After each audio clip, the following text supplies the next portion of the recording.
Hello, hello, hello. It's me again, the snarky juror. We're back for the afternoon session of day one in Florida versus Benefield, Ashley Benefield, in the murder of Doug Benefield. Would it be a murder? I guess it's a murder. Homicide? Defense claims it was self-defense. And yes, I'm not supposed to have a conclusion yet, but I conclude it's accurate. So previously, we heard opening arguments from prosecution and defense, and the first two witnesses of the prosecution, one being a first cousin of Doug Benefield, who knew everything yet didn't know everything, and the oldest daughter, I would say, of Doug Benefield from a previous marriage, testified. She's a black belt in Taekwondo. She knew all about, what's it called? Close quarters defense. And you're supposed to, I forget what she said, but you announce something and then you take the weapon away. Okay? So there's a process. So what really brought her home to me was when Ashley was trying to get him to leave the house. She told him to leave, that it was over, go away now. He wouldn't do it. She got away from him. She ran into her bedroom. She grabbed her gun. She told him to stop, stop, stop. Don't know if she said it 3 times, but she told him to stop. And when he wouldn't, she fired. Instead of stopping, he took this stance. And he was going to charge her. He was going to take that gun away from her. And who knows what the hell he was going to do. But he wasn't going to stop. And when his oldest daughter testified about close quarters defense, when she was learning all this, she was going over it with her dad.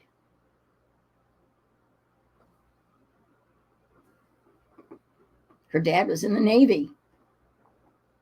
He might not have had any official training. But you know what those Navy boys do? Any military. When the guys are off of their posts, they horse around, they wrestle around, they do all kinds of things. Ashley could not wait any further because he kept getting angrier and angrier and belligerent and ignoring her and not listening and wanting his own way, and she had no choice. He wouldn't stop. She fired at him. He kept coming. What else was she supposed to do? Yes, I live near a busy street. Well, let's bring up the seal. There's the seal. The great seal of the state of Florida. In God we trust. That's who I trust. So I agree.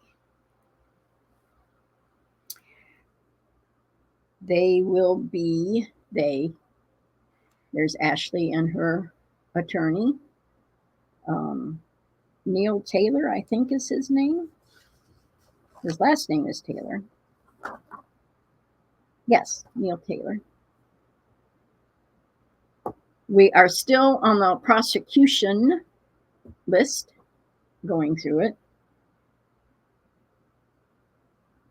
Let me go ahead and get this. They will be bringing. All right, good afternoon. We are back on the record. This is In State versus Ashley Benefield. first cousin After our lunch break. First cousin Jamie Benefield, who testified this morning. Mr. Taylor, if you would do me a favor, that witness list that I used to read to the jury at the beginning, I keep that on my desk. So I know you took it back for your records. If you could burn me a copy, not right now, but probably Wednesday or Thursday, Of course. when we're getting close for you to take over, because I do keep track of evidence and witnesses that way. I'll make arrangements for a copy to be at Your Honor's chambers this afternoon. Thank you so much. I appreciate it. Judge, we'll need the system with Mr. Sanchez, please. All right. I don't know if I'm totally sorry.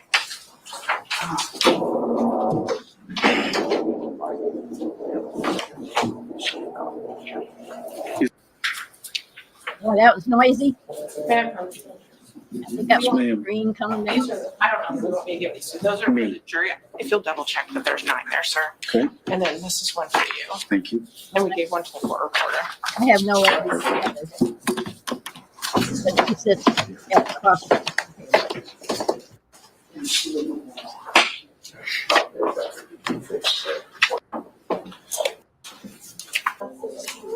The transcript, do you want them or you don't have to? It's the jury instructions, sorry, on 2.2 and I think we would need 2. Hey, they're talking about the jury instructions. All right, hope not.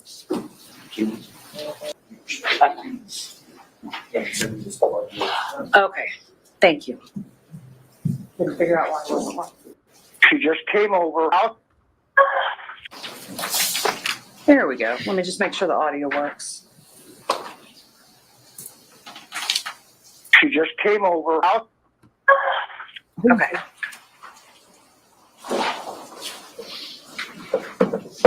Well, there's some kind of audio file we're going to play. So we don't need to lower the lights.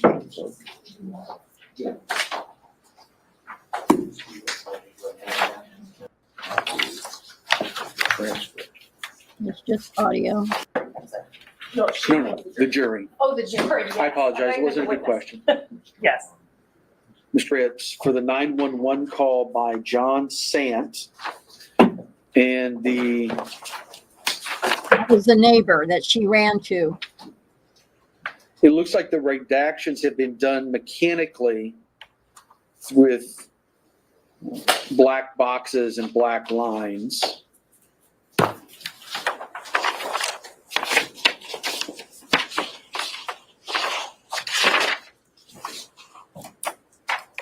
Have you had a chance to review the redacted transcript? After she shot him and he was no longer coming after her, she got out of there and went to a neighbor's house, which is John Sant's. I don't know how it's spelled or anything. And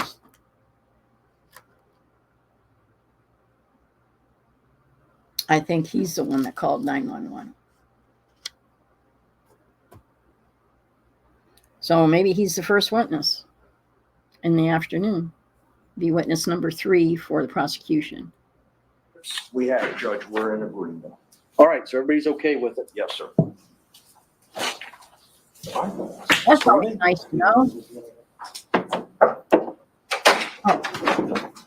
Go back to my corner. Looks like the jury's coming in.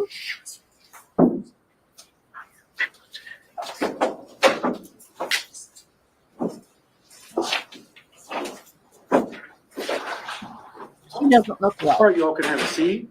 Welcome back, everybody. You know the questions I'm going to ask. Did anybody discuss the case amongst yourselves or begin deliberations? Talk about the case with anybody outside the jury, or do any research on the people, places, things, or legal topics you've heard anything about? No.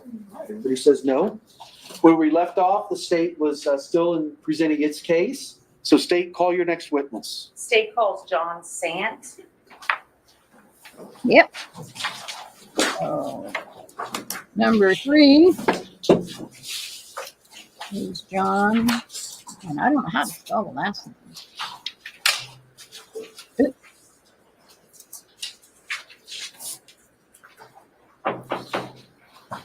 Oh, there's closed cap.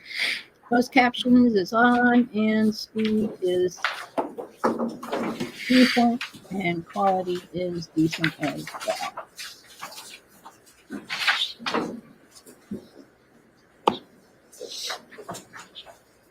Raise your right hand, sworn in.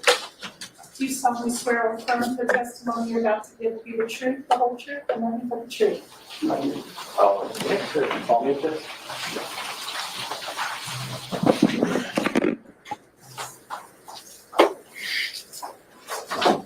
Hello, sir. My name is Judge White. I'm going to be presiding over this case. I've been told, sir, that you may need some assisted listening devices. It might help. All right. Here's a pair that you can use. Put that on. Just keep this facing forward. You should be good. As you see, you might have to turn them around the other way. This way? Yes, sir. I think that'll work better. That was sweet. And the deputy will show you how to adjust it. Oh, did I scare you? Too loud? Okay, sorry about that. This is volume control. Okay. Make sure to keep it forward.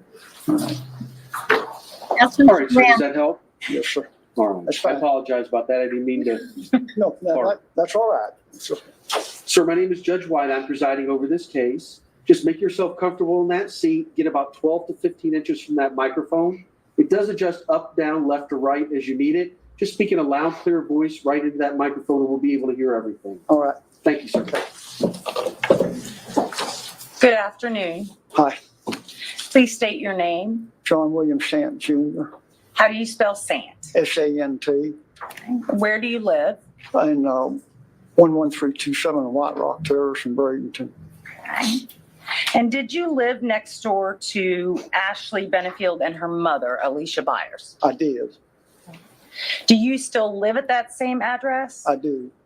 Do they still live at the same address? No, Okay. Did Ashley have a child when you lived next to each other? she did. About how old was the child last time you were together?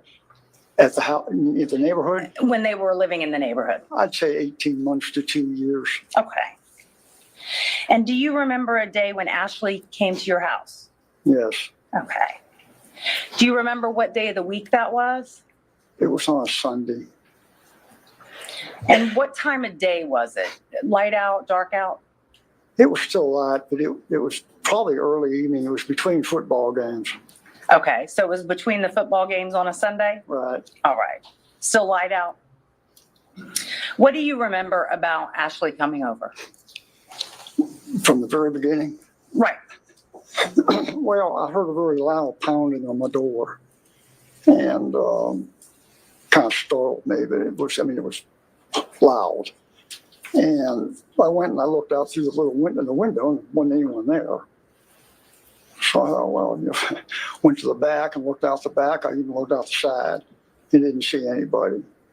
And I was thinking, well, one of my grandkids has a friend in that area there, and I thought they might be messing around, but I didn't see anything. So I guess it was a few minutes. I just, nobody, must be just someone screwing around. And it happened again. The pounding. The pounding happened again, yeah. I'm having a little trouble here. All right. Yeah, if we can get you scoot up a little bit. There you go. Sorry. What part do you want me to start at again? Okay, so the pounding started again. The pounding started for the second time, yes. Okay, and what did you do then? At that point, now I'm starting to get a little concerned. Someone's trying to either break in or a home invasion and that. So I went back into my room, went into my closet, and I pulled my weapon out. Okay. And you say weapon, what kind of weapon was that? It was a Glock 23 40 cal. Okay. So you had your own firearm. Yes, ma'am. You pulled that out, and what did you do? I then came from the closet back towards the door and decided at that point, let's look out the door one more time before I load one in and take it to the door. So I just set it down on the little table beside my chair. So you set the gun down? Yeah. Okay. And I left, and then I went back to the door. What And did look- you, And I looked out again. And then that's when I saw I saw a leg sticking out. Someone was sitting on the stoop. okay. So you saw a leg, you think someone was sitting? Well, they were sitting. Okay. So what'd you do? Well, then I kind of noticed who the leg belonged to, or I thought I did. And I went and I opened the door. And did you know who it was when you saw the person? I assumed who it was when I looked out the window. When you opened the door, could you see who it was? Well, by the time I got the door open, she was standing up. So you saw who it was? Yes, And who was it? it was Ashley. Okay. And you kind of pointed over that direction. You see her in the room today? She's over next to Mr. Taylor now. Stipulate that it's Miss Benefield, Your Honor. Stipulation to ID. Yes. Okay. And what did Ashley say when you opened the door?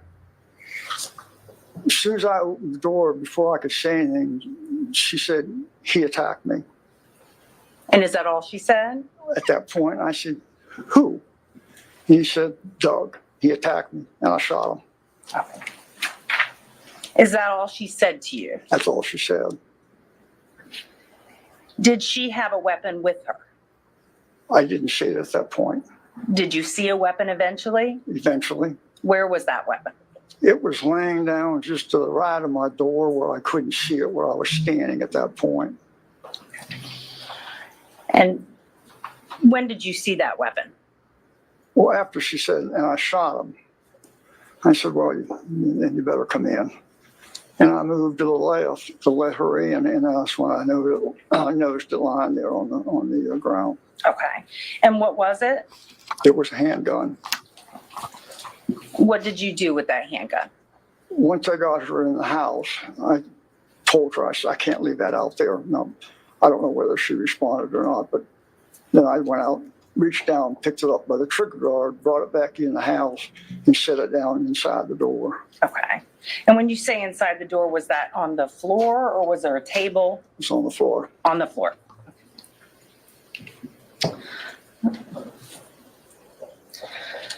So once you brought her into the house, where did you go? Once I brought the weapon in, I shut the door and locked it. And I looked at her and I said, "What condition is Doug in?" And she said, "I don't know." Or she said, "Don't know." She said, "Just don't know." I said, "Where's your mother and Emerson?" And she said, "At the park." So you knew her mother and you knew Emerson, her daughter. Yes, Okay. And she said at the park. at the park. And at some point during this conversation, when she was at your house, did she tell you that that gun was hers? After listening to the tapes, I was able to hear her say it, but it was really faint, yeah. Okay. Did you call 911? I did Have you listened to the 911 call? many times. Okay. I'm going to show you State's Exhibit number 1. You can take a look at this. What is this? I don't know, it's a disc, I guess. It's a Oh, okay, good. Yeah. the 911 call. Oh, okay. And when you listened to this 911 call, was it an accurate representation of your conversation with the person on the other line? Do you Yeah. remember? Oh, yeah. Okay. Oh, yeah. No. It wasn't me. Pardon? Yes, I recognize my own voice. The state would enter into evidence State's Exhibit 1. No objection. We received? What was Ashley's mood when she was there? I'm sorry, Ashley's what? Ashley's mood? Terrified. Okay. Was she, do you remember her crying?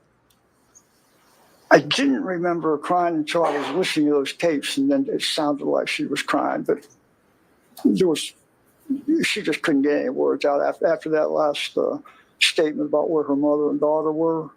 That was really the last coherent amount, any words that ever came out of her mouth that I could understand. At that point, it was just stuttering and shaking and sobbing. Okay. So you did not have any other conversations with her, meaningful conversations with her after that? No, the rest of the conversation was a 911 operator. Okay. At this point, I'm going to publish State's Exhibit number 1. All of this supports what she said. Members of the jury, when physical evidence, documents, photographs, video or audio recordings, and so forth are admitted or received by the court, they may be published to the jury. This means shown to the jury. Depending on the type of evidence, it might be shown to you on the overhead screen, through the sound system, handed out for you to look at, or shown to you. Evidence that is admitted or received by the court will be available to you during your deliberations, and you will have as much time as you need to review and consider the evidence. Members of the jury, you are about to listen to an audio recording. The court instructs you that the recording has been edited to eliminate irrelevant portions that would not add to your understanding of the case. The fact that the recording has been edited should not concern you in any way and must not impact the way you listen to, view, and consider the evidence. Thank you, Judge. Finally, you are about to hear a recorded conversation. This recorded conversation is proper evidence, and you may consider it just as any other evidence. You are also going to be furnished a transcript of the recorded conversation. The recording is the evidence, and the transcript is being provided to you only as a guide to help you follow along as you listen to the recording. The transcripts are not evidence of what was actually said or who said it. If you notice any difference between what you hear on the recording and what you read in the transcript, you must rely on what you hear and not what you have read. I have an observation that I would like to share before we get into this. If you watch any of the behavior analysts, one of the signs of deception is rapid blinking. I have noticed that she does this a lot. So it is part of her own natural, I forget how they explain it, but it's not unusual for her to do rapid blinking. Okay, it's a natural effect that she has. So if anybody's watching this and says, "Oh, look, she's deceptive because she's blinking a lot," she does this. This is part of her demeanor, part of her affectation. I think I said that right. So that's just an observation I wanted to share. Also, Deputy,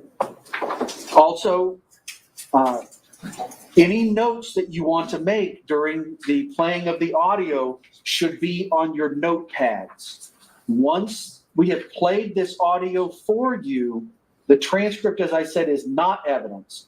You will not be allowed to keep the transcript, and the transcript will not go back with you during your deliberations. Wow. But the audio recording will be available. So you just take one and pass it down. Get a transcript now. Give them Help yourself, sir. Yeah, if you want some water. full clarification. While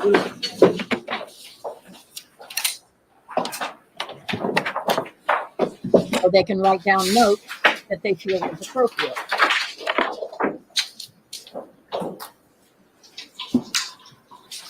Yes, ma'am. Thank you. Manatee County 911, what is the address of your emergency? Hi, my address is 11327 White Rock Terrace. Okay, can you repeat that for me to make sure I have it correctly? The house next door, honey, what's your address? Okay, it's right next door to me. She just came over. Her strange husband attacked her, and she says she shot him. Now, we've not gone over there yet. Okay, what's his name? Who? What is his name? His name is Doug Benefield. Okay. I have not gone over there. I'm not Okay, I ready to don't- go back. I don't want you to go over there. Stay on the line just one moment. I'm going to connect you over to the sheriff's dispatch, okay?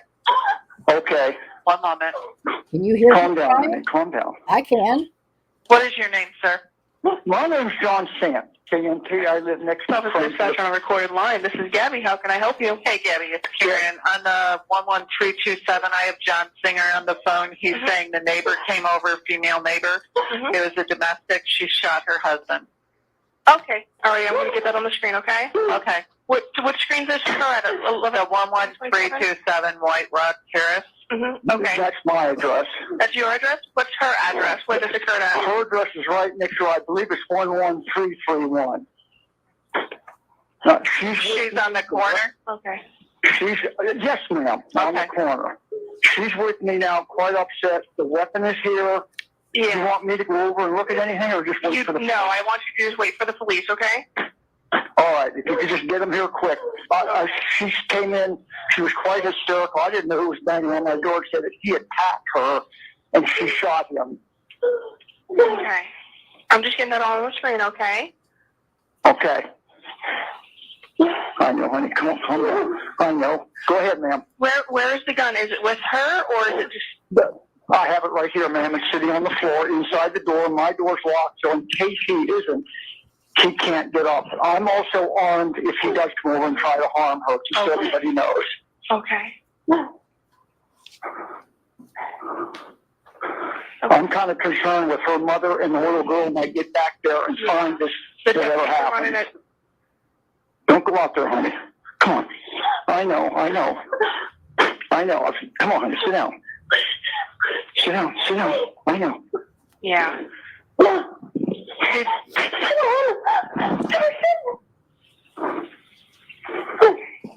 All right, I just want you guys to stay on the phone with me, okay? No, I'm right here with you. I'm just with her. I'm trying to comfort her. We're in the house. Well, the police are going to want no problem. I know, baby. You got to sit down. Come on. There's no... Well, honey, they want you to stay here. If he isn't, we can't take a chance. That's why I want them to hurry up before The they get back in the park. deputies are moving as fast as their hand. They're coming priority. They're coming lights and sirens. They just want to get and make sure that everything's okay. I want to... So where in the house is he? Where in the house is he? My bedroom. Her bedroom. No, I don't know where that is. So it's one of the bedrooms. It's a lot like mine, so I'm going to assume when you go into the... Is the garage door open? When you go into the garage, it's going to be on the left? Yeah, on the left.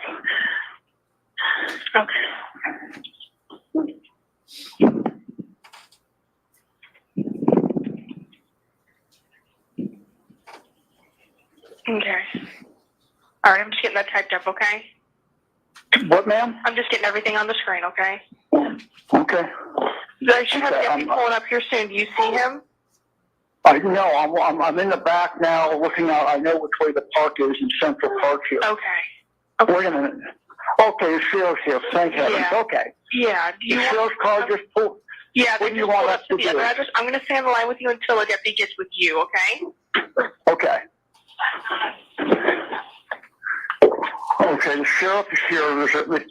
I'm not too sure where they're going.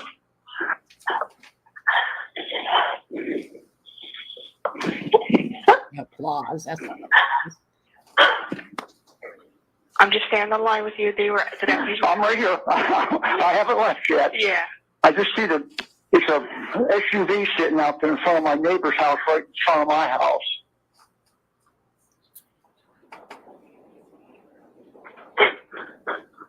Just become, you know, they're going to take you into custody. You know that, right? Okay, just you know, you just calm down and you just calm. Okay.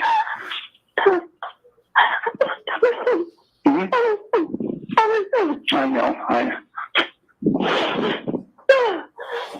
Can't understand what she's saying.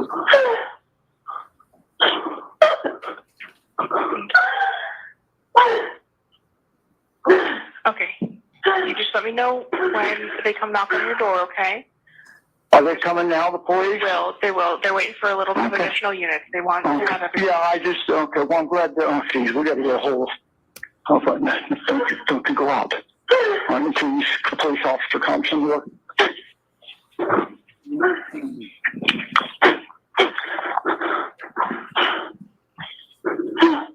That's his daughter, by the way. This one. From his previous marriage.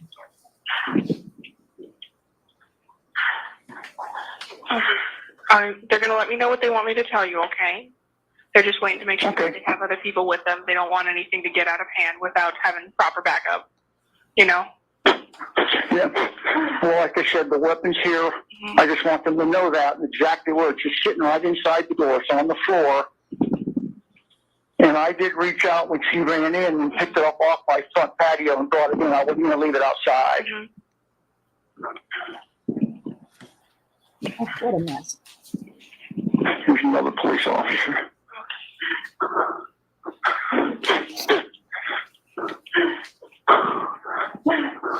Is it just inside the front door or the back door? Say that again?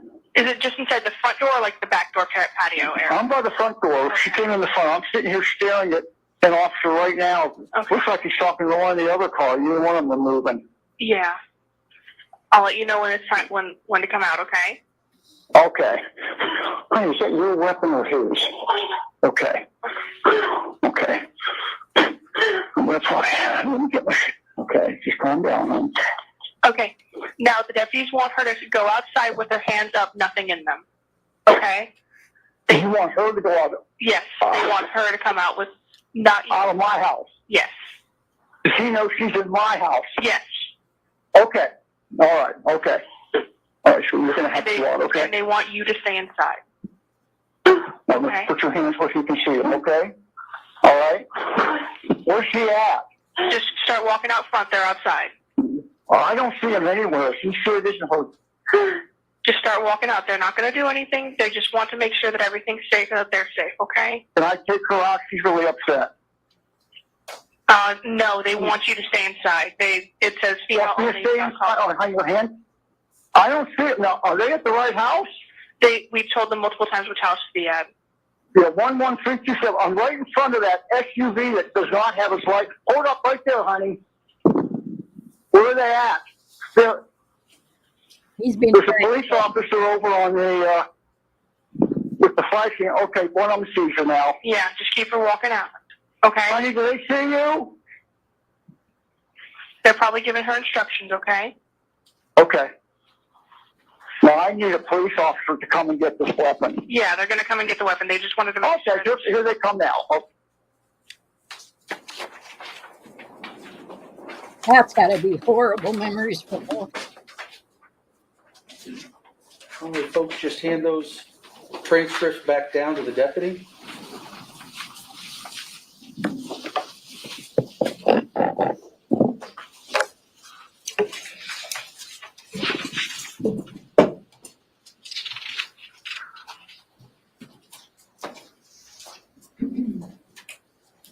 You may resume your question.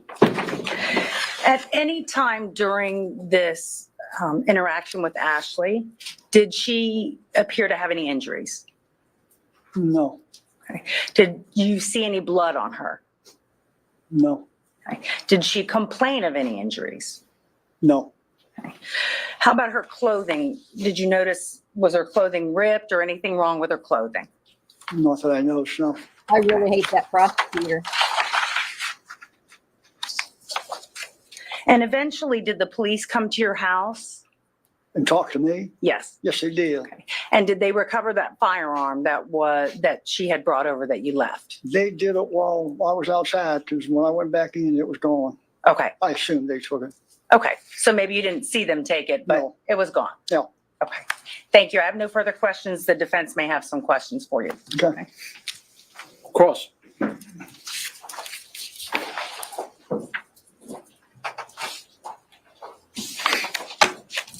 Afternoon, Mr. Sant. Afternoon. How are you?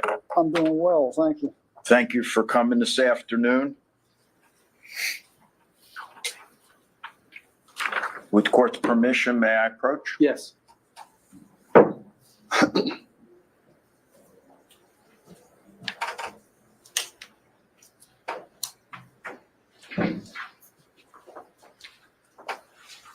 Mr. Sant, I've passed you a photograph.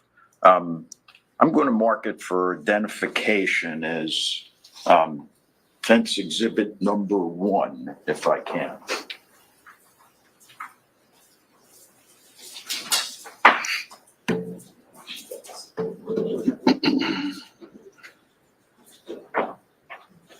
And Mr. Sant, Yes, I don't mean to keep startling you. I apologize. that's okay. Can I please have that transcript, no, the transcript? Thank you, sir. There you go. Thank you.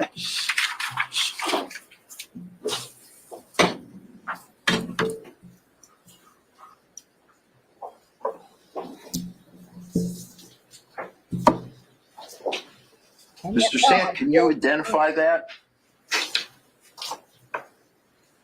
Well, it looks like my house and Alicia's house at the time.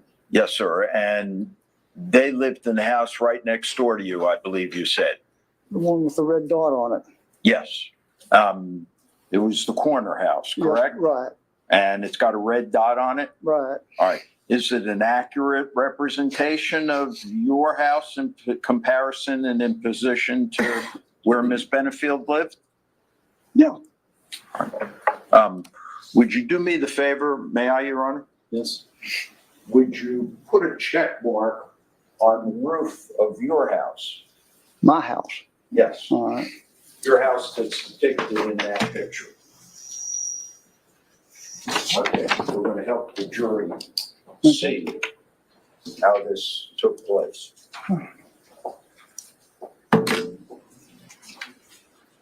I'll put it on the overhead. Objection, putting it on the overhead. Can we put it on the overhead? Absolutely. Madam Clerk, can you dim some lights for us? Just the jury and the presentation. Got it.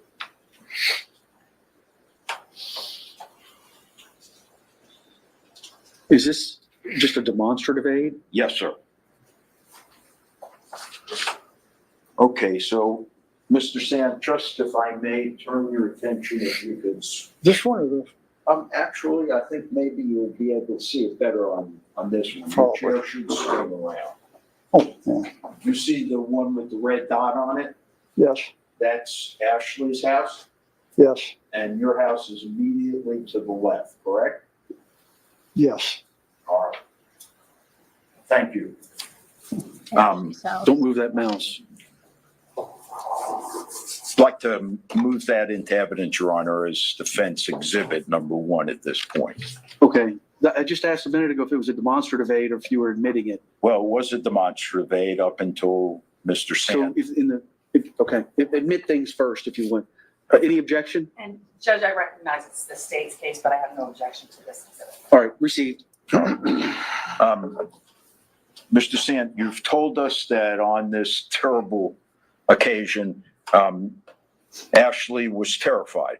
Yes, I think you said, I don't want to put words in your mouth, I think you said she was stuttering and shaking. yes, Pretty hysterical.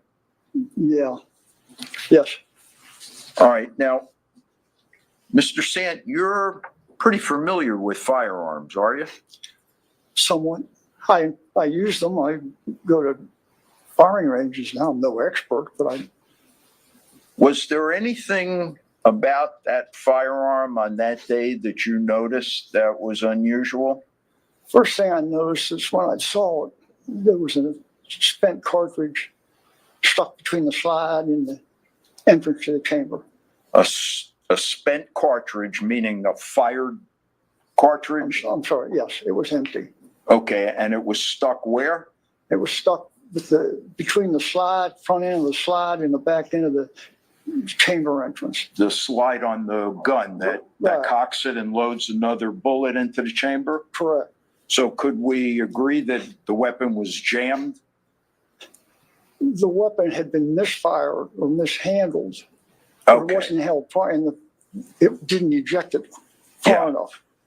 Now, what is that indicative of, that a cartridge would be stuck like that? Objection, foundation.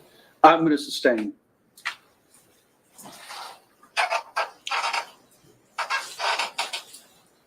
Mr. Sant, do you have experience to the extent of being familiar with weapons and what would cause a cartridge to get stuck in the manner that it was on this gun on that day? Yes. May I, Your Honor? Do you want to be heard? No. Go ahead. Thank you. What is that indicative of, Mr. Sant? In my experience, was the weapon wasn't held properly when that particular cartridge was fired.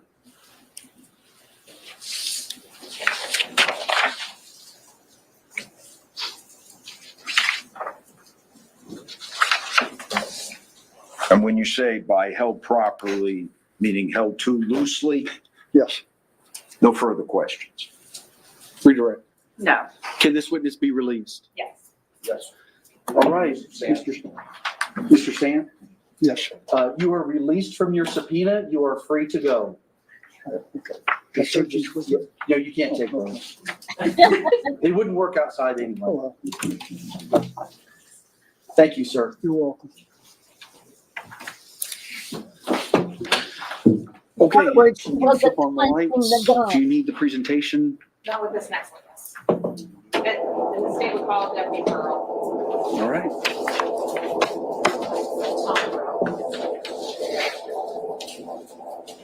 Held too loosely.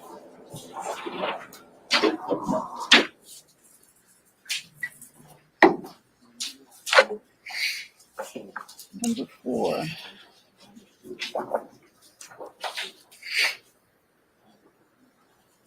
You know,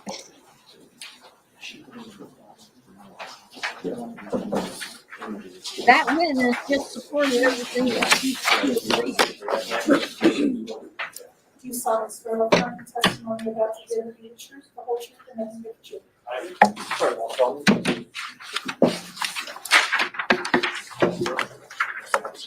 Oh, this is offers to somebody. Hello, sir. Or afternoon. My name is Judge White. I'm presiding over this case. Just make yourself comfortable in that chair. Get about 12 to 15 inches from the microphone. It does adjust up, down, left, right if you need it. Just talk in a loud, clear voice right into that microphone. We'll be able to hear you. Yes, sir. May I inquire? Yes. Good afternoon. Good afternoon. Please state your full name and spell your last name for the record. Deputy Thomas Burley, Baurle. Burley, I said it wrong. I apologize. That's okay. And how are you employed? Manatee County Sheriff's Office. How long have you been so employed? Going on 23 years. And what are your current duties with the sheriff's office? Patrol. And what are your daily duties as a patrol deputy? Patrolling my zone, which is Lakewood Ranch currently, and taking calls for service. And back in September of 2020, were you in the same position? Yes, ma'am. And would your duties have been the same? Yes, ma'am. And to become a law enforcement officer many moon ago, what kind of training or education did you obtain? Be a law enforcement academy here in Manatee County. And then since then, do you continue to have courses that are offered through the sheriff's office that you can take if you'd like? Yes, ma'am. Okay, thank you. I want to draw your attention to September 27th, 2020. Do you recall if you were working days or nights then? I was working second shift, which would be 3 p.m. to 3 a.m. And you said your zone now is in Lakewood Ranch. Yes, ma'am. Correct me if I'm wrong. Our county's, the sheriff divides the whole county up into zones. Correct. Okay. And what zone is that you're in now?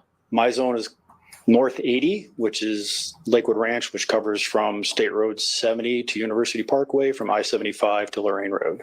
And so on September 27th of 2020, what zone were you in if it was something North else? 80. North 80. Yes, ma'am. And during your shift that day, did you respond to 11327 White Rock Terrace? Yes, ma'am. And what was the nature of the call? It came out originally as a 911 call that a female had come to the neighbor's house and she had a gun with her. And when you hear a call such as that, does it affect how you respond to the scene? Yes, ma'am. And how does it do that? Depending on the situation, sometimes it. So that's why they had her exit the house with her hands up. Because according to that description, the neighbor was possibly either being held hostage or was under threat or something like that. So that's why they approached the scene the way they did, because they thought the neighbor was in jeopardy. It wasn't that. Anyway, that's how I see it. It's priority lights and sirens. Sometimes it's a normal response. And how about once you arrive at the scene, does it affect how you would react when you got to the scene? Yes, ma'am. Per protocol, we park a minimum few houses away from the actual caller's address. And is that based on the fact that there was a firearm? Correct. Thank you. And did you do that in this case? Yes, ma'am. And do you know how long it took you to arrive, since you were in your same zone? If you had to guess. That's an adjacent. That's North 70. It's Oh, an I'm adjacent sorry. zone. I would guess probably 15 minutes. And I think I didn't ask the right questions earlier. You were in zone North 80 then? Correct. Where was this call? North 70. Thank you, sir. Yes. I messed that up. And when you arrived, what did you do? Again, per protocol, I parked a few houses away. I'd observed a vehicle parked on the opposite side of the street directly across from the 911 caller's residence. So I took up a position behind that vehicle because I was the only deputy on scene at the time. I was waiting there behind the vehicle for additional deputies to arrive on scene. And did they arrive? Yes, ma'am. And how long were you there, you think, by yourself? With a minute, maybe. And once the additional deputies arrive, what happens? The second deputy arrived was Deputy Vreeland, which that was his zone. Dispatch still had the 911 caller on the phone. So we had the Deputy Vreeland told dispatch to have the 911 caller tell the female to come out with her hands up. And did she do that? Yes, ma'am, she did. And were you able to observe her at that time? Yes, ma'am. And did you make any observations about her person? Just she was visibly upset. And did you see any injuries? Not that I observed, no. And did you notice anything about her clothes? Was it ripped or have No, any? ma'am. She was wearing a sports bra, shorts, and sneakers. And they seem to be intact. Seemed to be intact, yes. Ma'am. Thank you. Was she saying anything when she exited the home? No, ma'am. What happened to her once she exited? Deputy Vreeland proceeded forward to the middle of the road and placed her into handcuffs. And being as my car was the closest, we brought her to my car, placed her in the back seat of my car. And why would Judge, can we approach for a moment? Yes.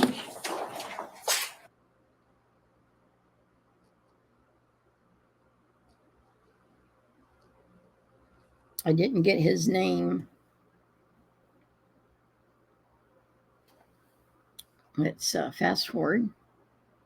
I think it doesn't sound like the blonde is asking the questions, but I could be wrong. So I think this is like an assistant DA.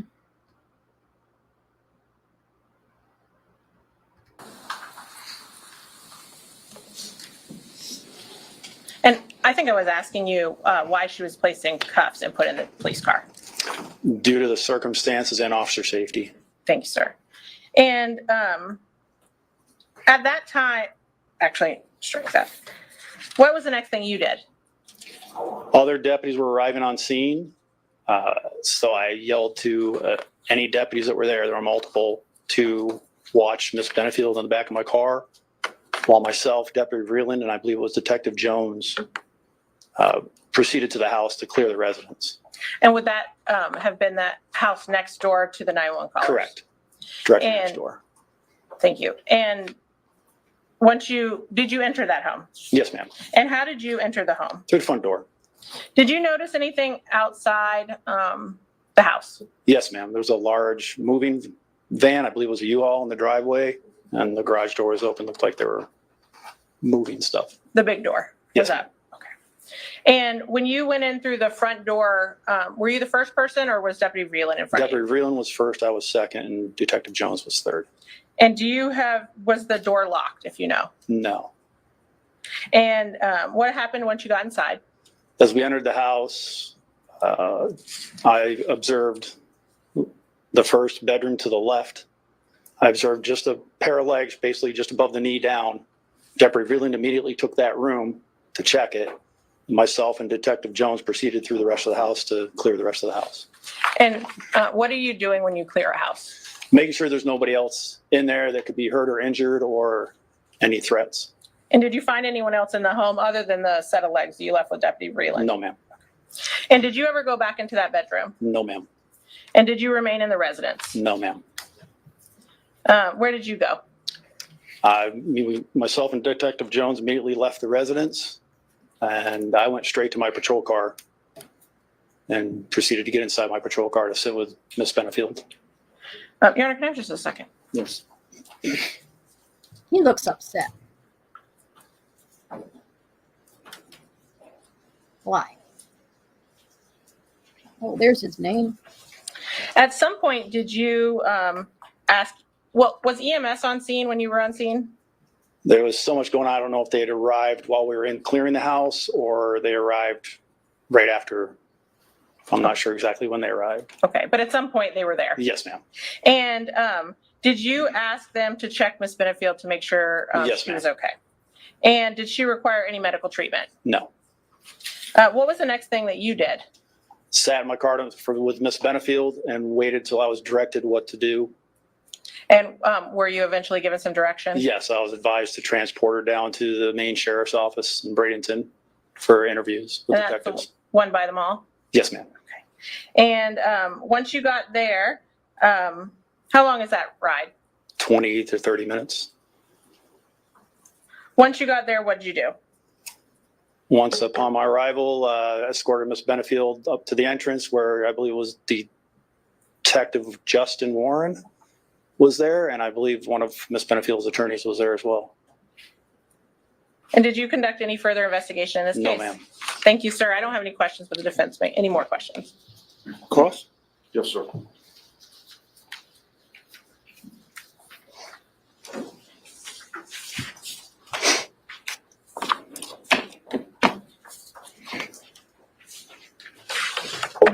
Afternoon, Deputy. Good afternoon, sir.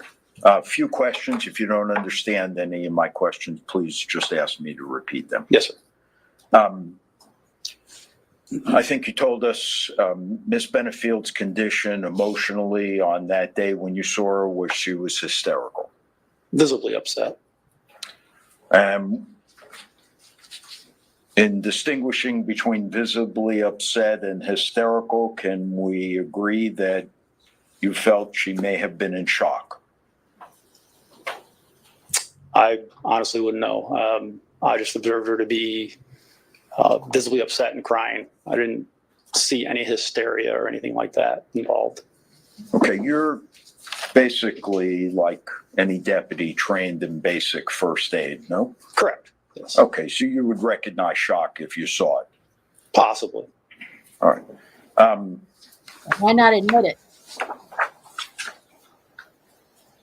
Do you recall giving a deposition in this case, Deputy Brawl, on August 20th, 2021? Yes, sir.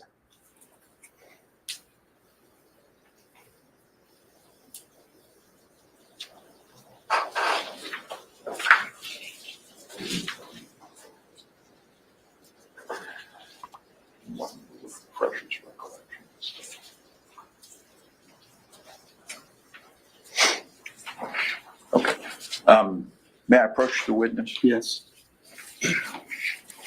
Hand this to you and see Sure. I have a copy as well. if that refreshes your recollection at all. It must be his. Yeah, honestly, I don't even recall everything I said in the deposition due to the time frame. And in seeing it now, does it help refresh your recollection? Yeah. Okay. So once again, on that particular day, did you think she may have been in shock? According to my deposition, yes. May I approach you on? Yes. Thank you. That's how it's supposed to work. You told us that when she was initially placed in your squad car, she had on a sports bra. That's what I would say it was, yes. Yeah, no, that's fine. My question runs to whether or not at some point following that, a request was made and a deputy brought a cover shirt for Miss Benefield to wear. I don't recall a request being made. I just recall Deputy Reeling bringing out a shirt and pair of shoes. I don't know who made that request. She put the shirt on. I believe so, yes.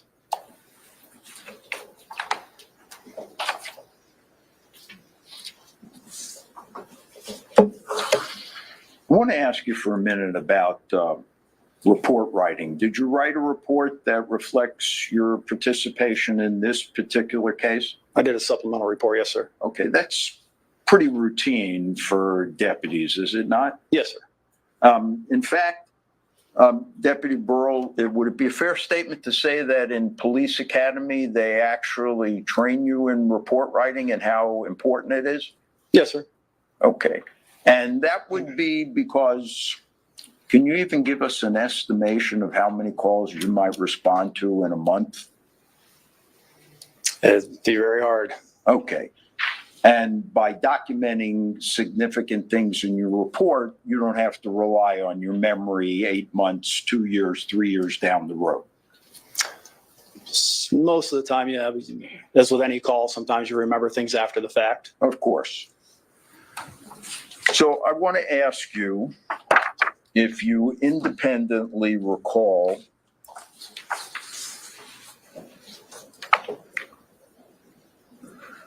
on May 7th, 2018, responding to a call involving a suspicious person in the driveway of Miss Benefield's home. That would have been right next door to the home that she came walking out of.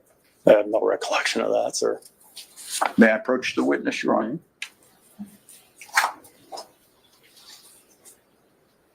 This might have been when a neighbor reported somebody lurking around.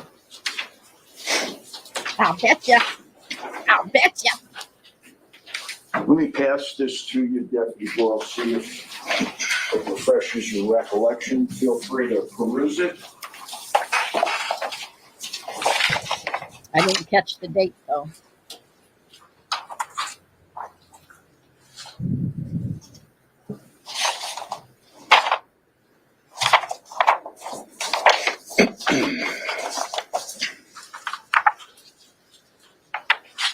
I'll bet you that's what it is. Because that's what they said in the opening.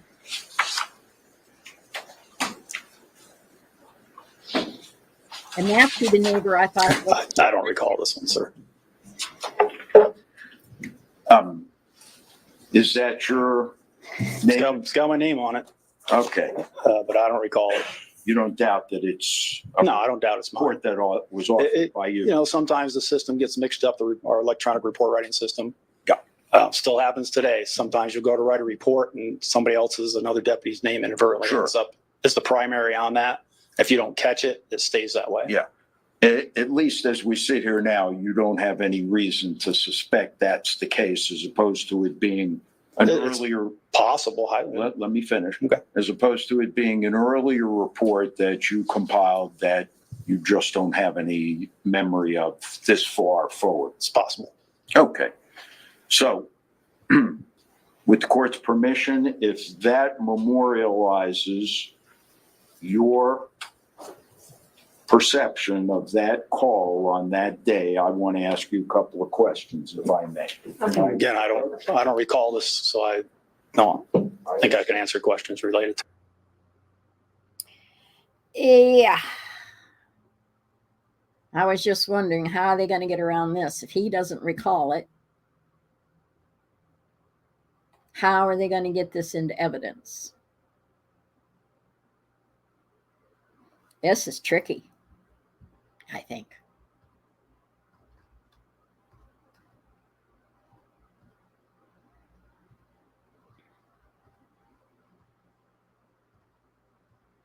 And I don't know if that officer's being duplicitous.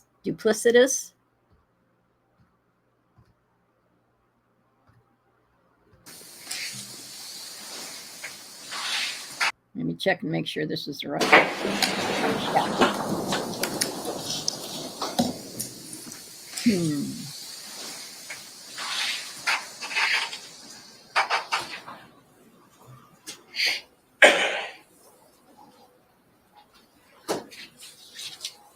Deputy, when you respond to a call and you fill out a incident or investigation report, among other information that you enter routinely into those reports is the identity of the reporting officer, no?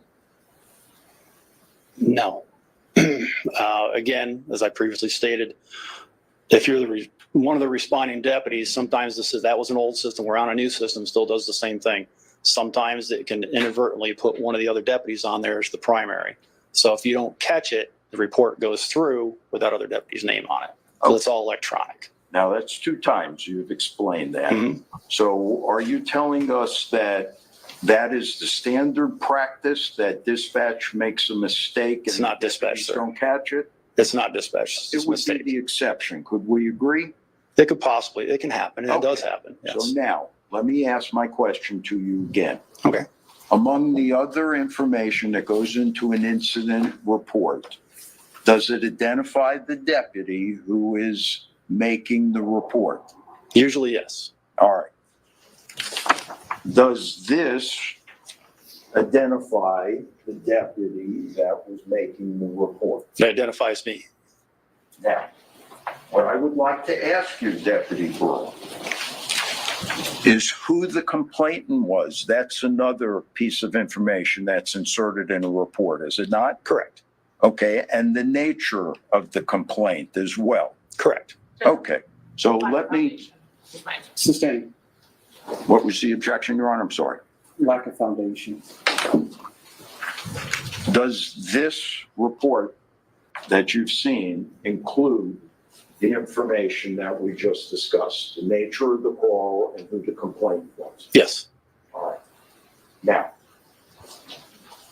without leaving it to your memory, Okay, if you could approach, please. Oh, jeez, man.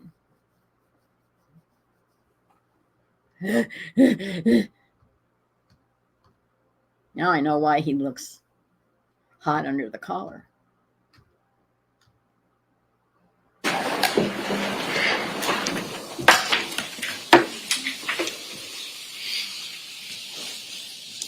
in the usual course of events, Deputy Burrow, when you enter information into an incident report, is it fresh in your mind?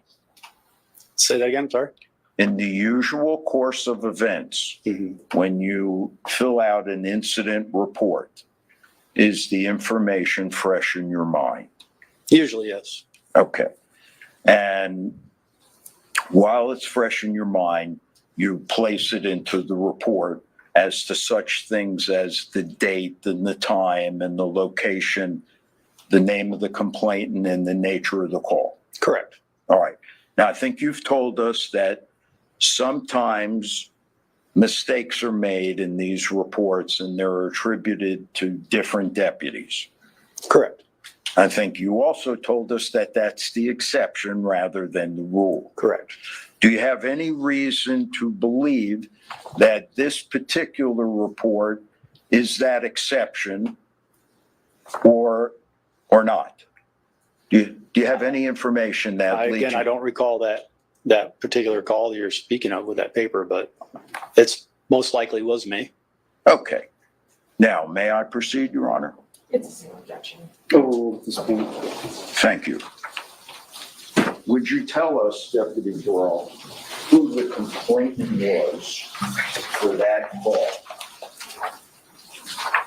Ashley Benefield.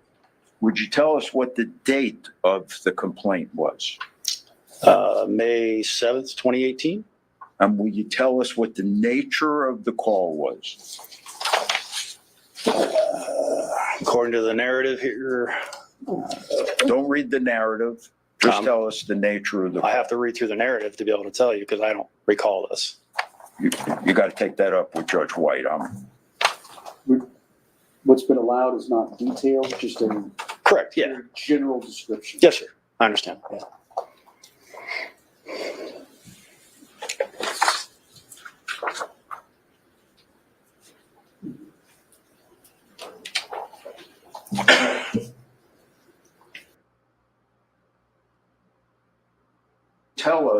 Deputy Burrell who the complainant was for that call. Wow. Ashley Benefield. Would you tell us what the date of the complaint was? May 7th, 2018. And will you tell us what the nature of the call was? According to the narrative here, Don't read the, What's been allowed is not detailed, just a correct, yeah. general description. Yes, sir. I understand. Yeah. I don't know why it did that.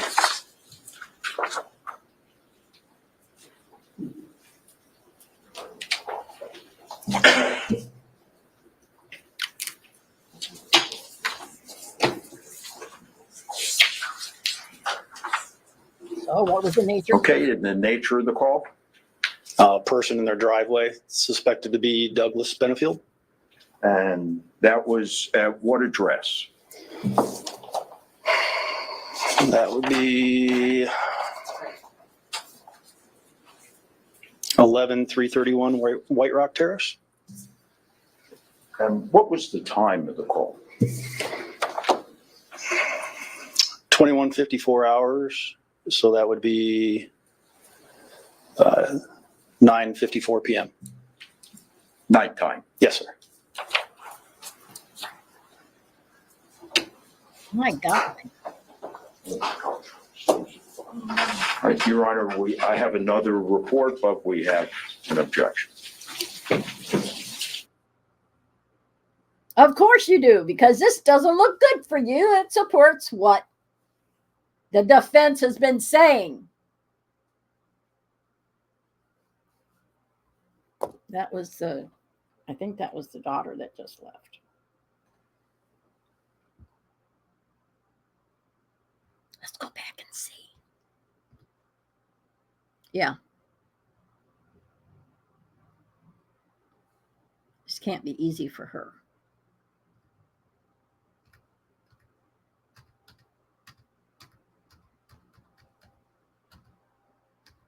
I'm going to wear out this key.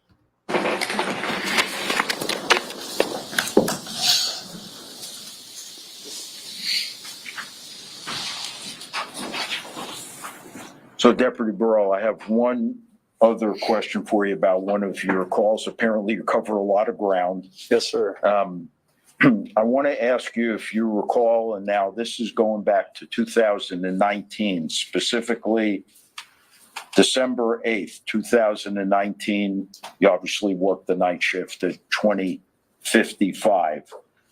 Suspicious person call in progress at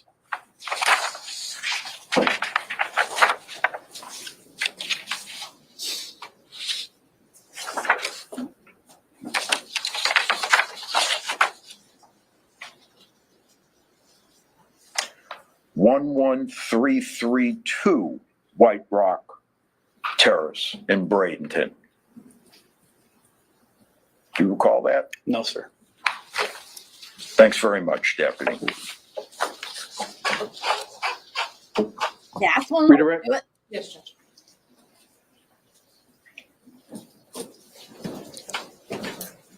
I don't have anything, Judge. Thank you. All right, can this witness be released? Yes. Defense? Yes, he can be. Keep him, all right. Sir, you're released from your subpoena, you're free to go. Wait, Your Honor, I'm sorry. We may need to recall. We need to still do it. Sir, you are not releasing your subpoena. The rule of sequestration has been invoked, so you're not to discuss your testimony, the questions asked, or the testimony given here in the courtroom with anyone, including the attorneys, or any other witness or anyone else. And you're not to view or watch or talk with any witnesses about their testimony. Yes. Thank you, sir. Okay, State. Thank you. The state was called John Jones. I think the deputy already has to get it. Sure. He called. Who? Oh, and Judge, I will need the system for this one. Please.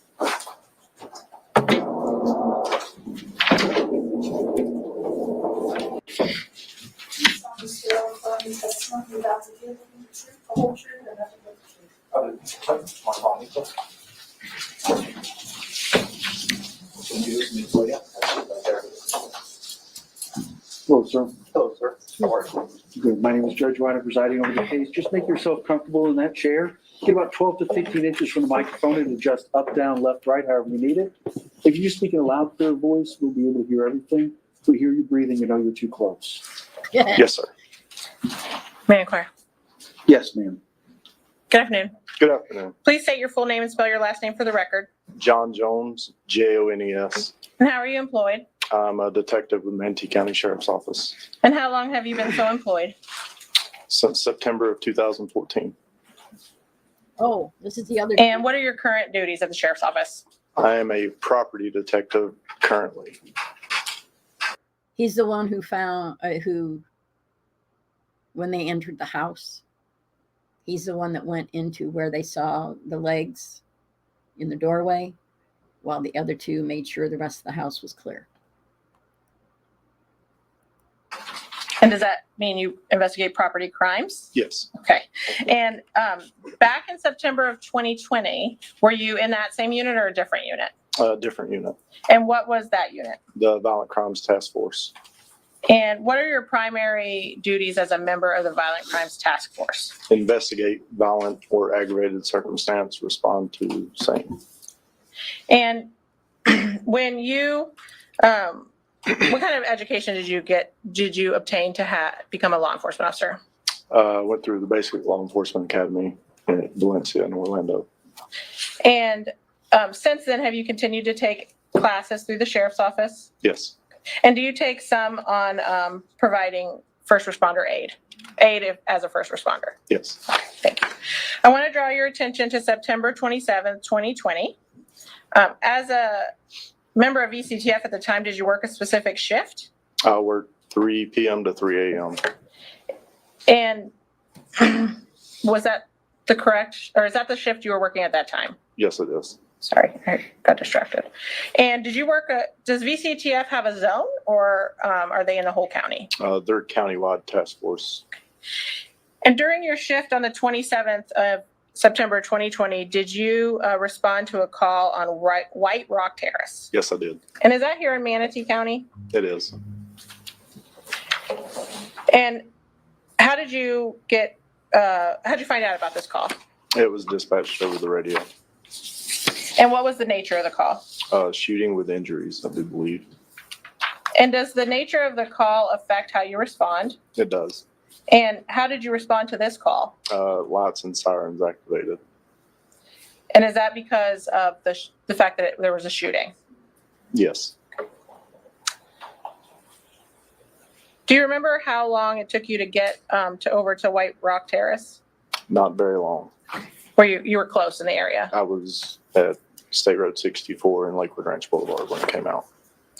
And what kind of area is this where this home is? Residential Like a subdivision? subdivision, yes. And when you arrived, were other law enforcement officers already on scene? Yes. Several or just a few? A few. And what did you do when you first arrived? I was asked to ensure nobody come out of the back of a residence. And Nobody came out of the back of the residence. okay.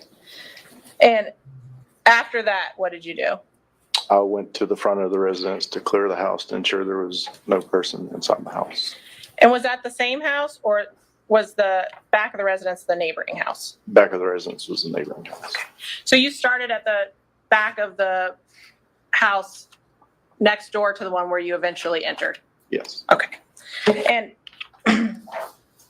you said you went over to the neighboring house. Did you notice anything about the outside?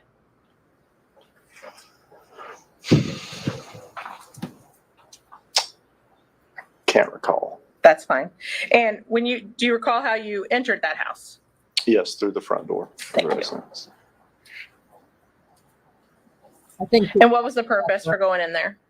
To ensure that there was no person inside that was armed and to render aid to anybody inside.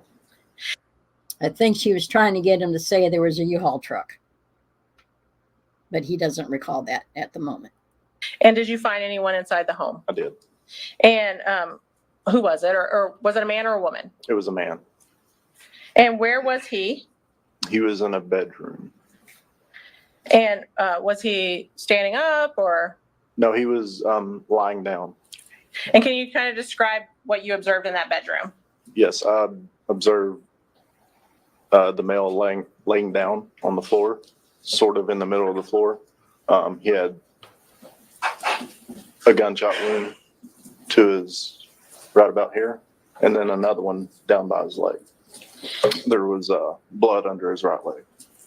And was this room set up with a bed and a dresser and all those things, or did it look different? It looked like it was empty. And based on that room and the other rooms, did it appear someone was either moving in or out of that home? Yes, it did.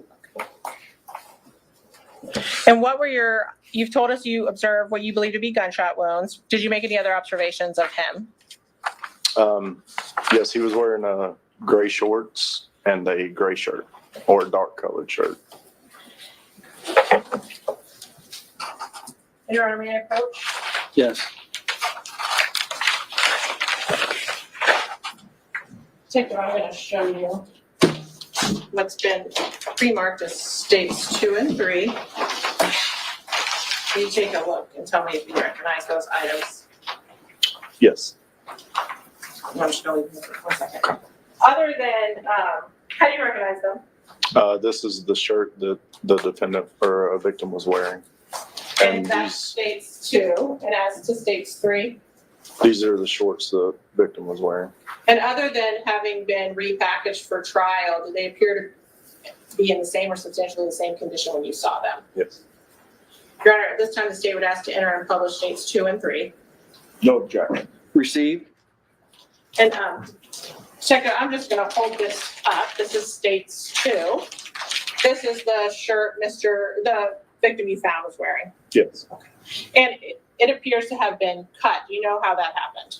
Yes, I cut it And what was the purpose of cutting it? to check for injuries. And then this is states 3. These are the shorts that he was wearing? Yes. Okay. And they're also cut. Did you do that? I did not. Do you know how that would have occurred? Likely by emergency medical services. Is that normal for EMS staff to remove clothing like you did the shirt? Yes. As to these shorts in states 3, can you look at them and tell me what the size is? Men's 30. Thank you.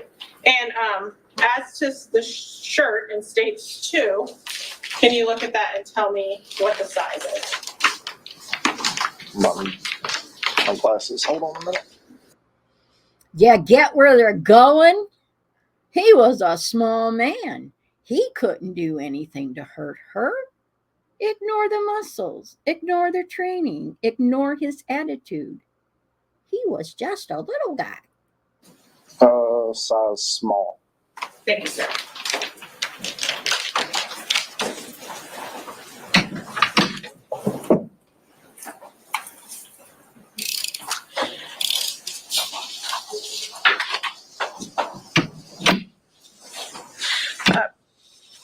Other than cutting his shirt, well, let me ask you this first. Did you touch him? Before she answers that, what size is the defendant? She's a size small as well. And her compared to him, shall we go there? Do I need to say anything more? It doesn't matter. Mr. Muscles was a narcissist. She wasn't listening to him. He wasn't going to let her go. And he was going to get that gun away from her. I did. And how did he feel? He was cool to the touch. And did you attempt to provide medical aid? I did. And how so? I began packing wounds to initiate CPR before EMS arrived on scene. And what does that mean, packing wounds? Putting gauze over wounds to keep whatever's inside when you're doing compressions. And did you eventually start CPR? No. And why not? EMS arrived on scene. And were they very far behind you when you arrived? Not very far, but I can't remember exactly how long. And while you were attempting to provide medical aid, was somebody else taking some photos of the scene as you found it? Yes. And Okay, we get I'm going to show you states photos. 18, 19, and 20. Will you take a look and tell me if you recognize those photos? 18 is me checking for the pulse on the victim. Just take a look at them real quick and tell me if you recognize them first. Yes. Okay. And Yes. and are those photos that we just discussed that were taken while you attempted to do aid? Yes. And do they appear to fairly and accurately depict the scene as you recall it from September 27th, 2020? Yes. Your Honor, the state would ask to enter states 18, 19, and 20 and publish the same. May I just see them, Your Honor? Of course.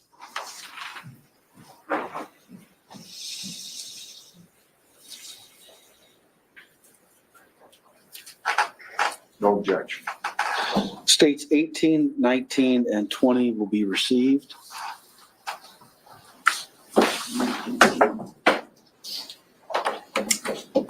Detective, I'm So when going you to. say publish, you mean up here? Yes, sir. All right. Get the launch, please.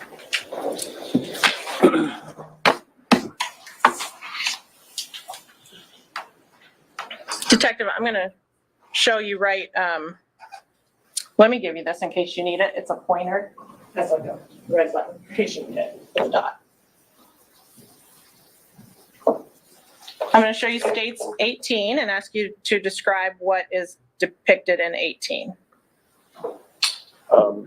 That is me checking the victim for a pulse after the AED has been placed. And that's you on the right. That's your head. Yes, sir. And on the left, is that another deputy? Yes, it is. And you said after placing the AED, what is that? It's a defibrillator. And is that the stickers we see on his body? Yes, those pads.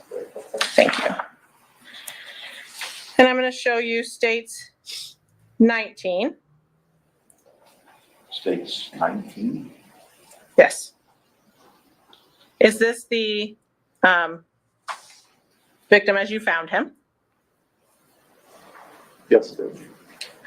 And those are the shorts we just saw. Yes. Thank you.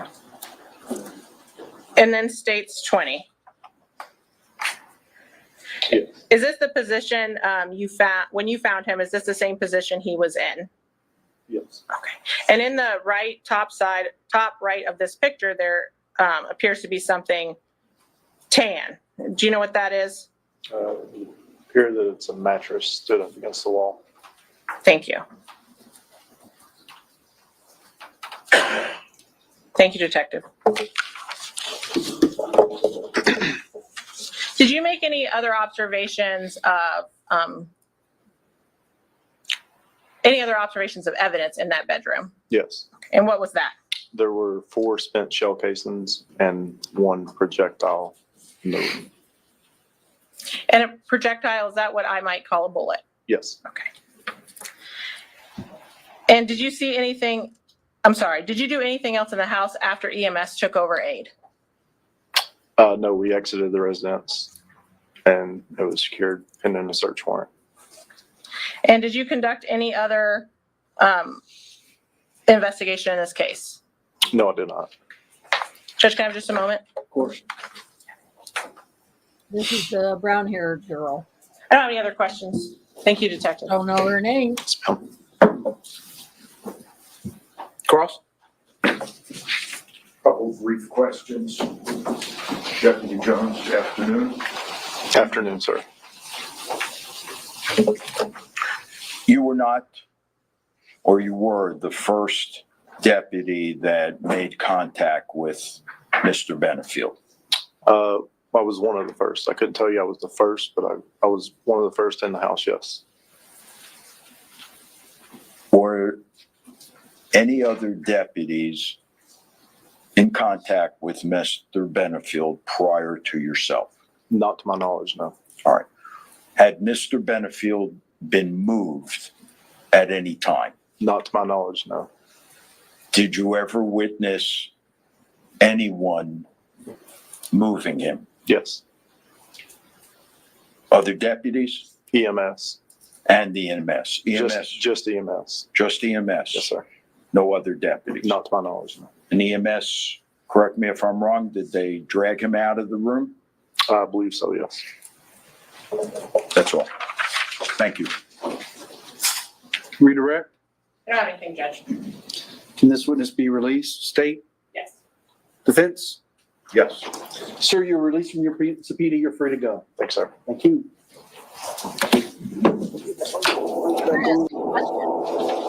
All right, State?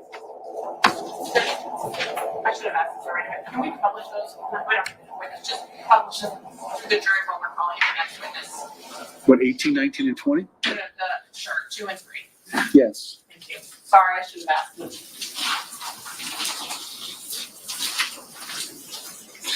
As I said, members of the jury, just take each of these items, take a look at the first one, pass it on. These will go back with you in the jury room during your deliberations. You'll have as long as you want to analyze and look at them.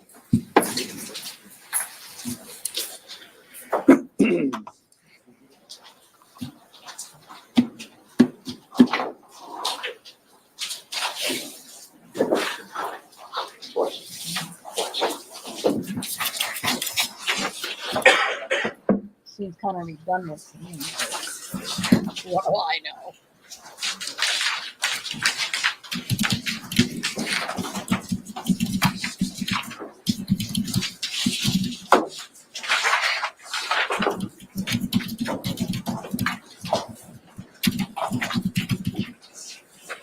Lucky still, yep.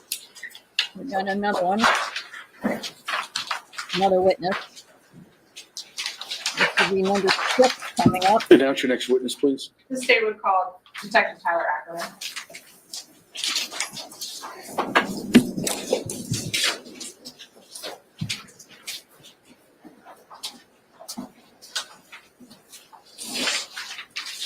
Detective Tyler Ackerman. Possibly.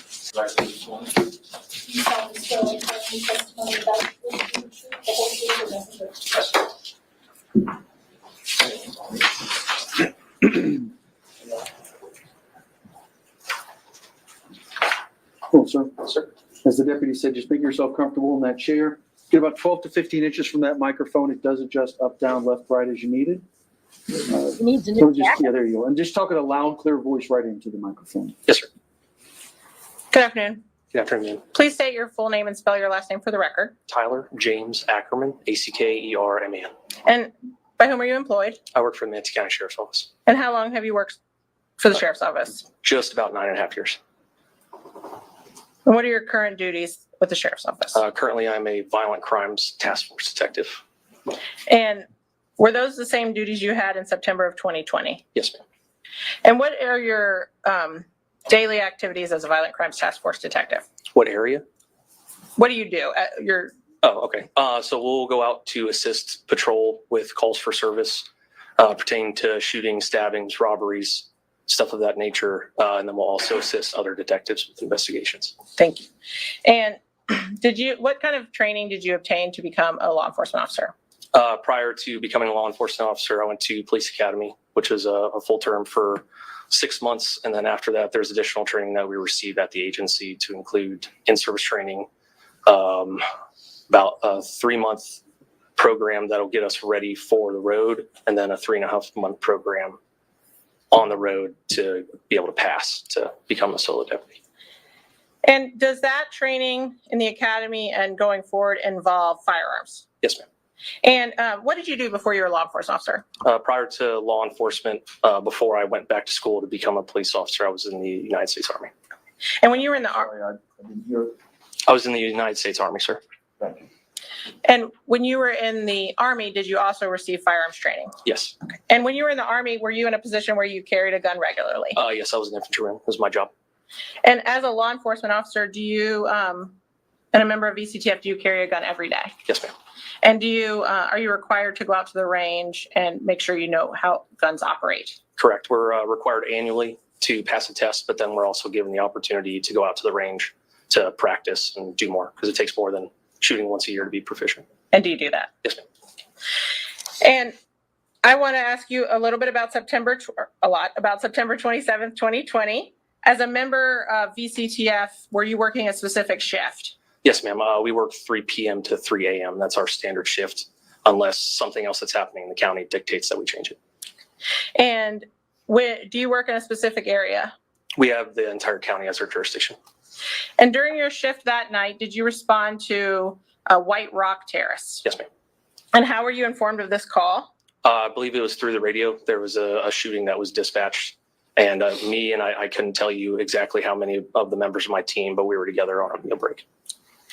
And how long did it take you to get over there, if you recall? I couldn't give an exact time frame, but maybe about 10, 15 minutes. I'm not 100% sure. When you arrived, what did you observe going on? When I first got to the scene, there was an ambulance that was parked in front of, I believe, the incident location. And there was a stretcher that was being loaded into the back of the ambulance where there was a male that I visually observed on the stretcher. And did you see a female?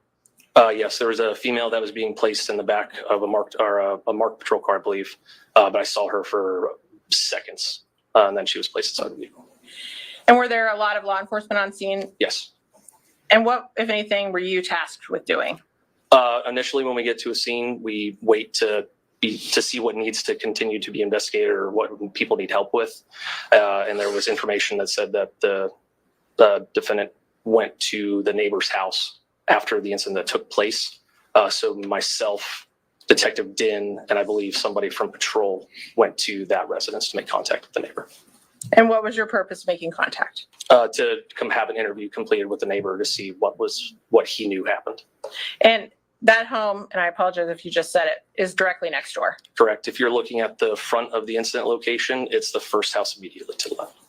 And what happened when you got over there? When we went over there, Detective Din completed the interview with the neighbor. And then after the interview, we collected a multi-waiver for the house. And what is that? Multi-waiver is a form that's two-sided, and it has multiple different agreements that we can have. So if we go to a scene for this particular case, the multi-waiver is something that we collect from the person to get consent to enter and search their house with their permission in lieu of having a search warrant written sent to a judge. And was Mr. Sant okay with you entering his house? Yeah, I believe so, yes. I believe he signed it, but I have not seen the multi-waiver in 4 years. So. Okay. And were you listening in on the interview? And I don't want you to tell me what was said between Detective Din and Mr. Sant. I was there for a portion of the interview, but not the entire thing. Was something that you heard in the interview, did it cause you to go do something else? Yes, ma'am. Okay. And what was that? To collect a firearm that was inside the residence. Okay. And did you enter Mr. Sant's home? Yes, ma'am.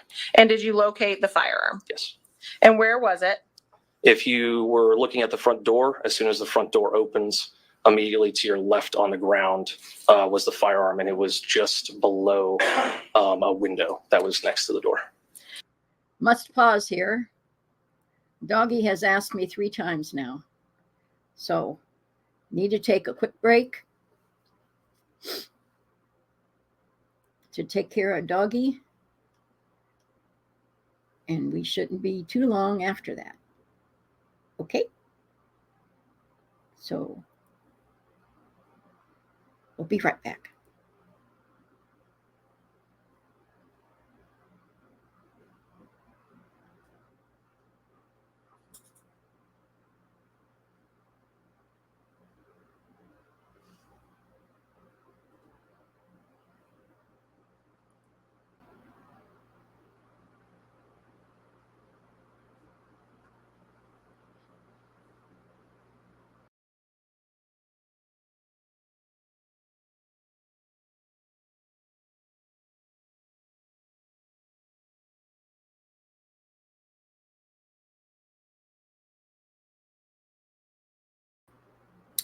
If I'd only hit the right button.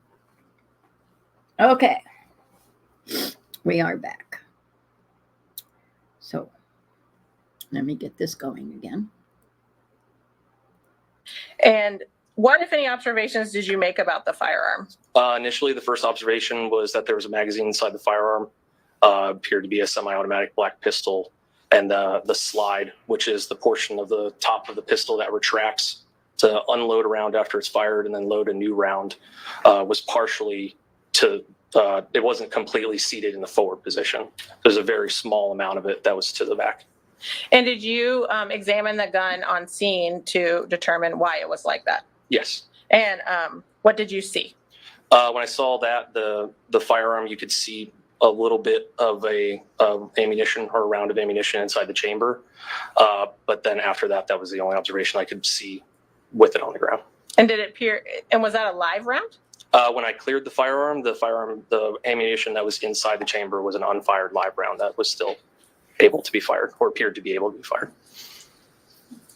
And I guess I should ask you, once you find a firearm, what do you do with it? Generally, the first task is to make it safe, clear the firearm. And so what does that mean? So it would be pointed in a safe direction. The magazine is always the first thing to be removed from the firearm.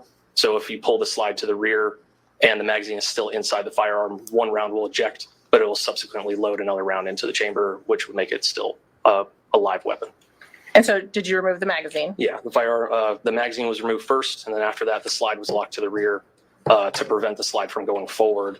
And when the slide was pulled to the rear, that's when the live round of ammunition was ejected out of the chamber. Thank you. And at some point, did you take a photograph of the firearm? Yes. I'd like to show you what's been pre-marked with state 17. Will you take a look and tell me if you recognize that photo? Yes. How do you recognize it? That's the firearm that I photographed and collected. And does that photograph appear to accurately depict the firearm Yes. on that day? Your Honor, today would ask to enter and publish state 17.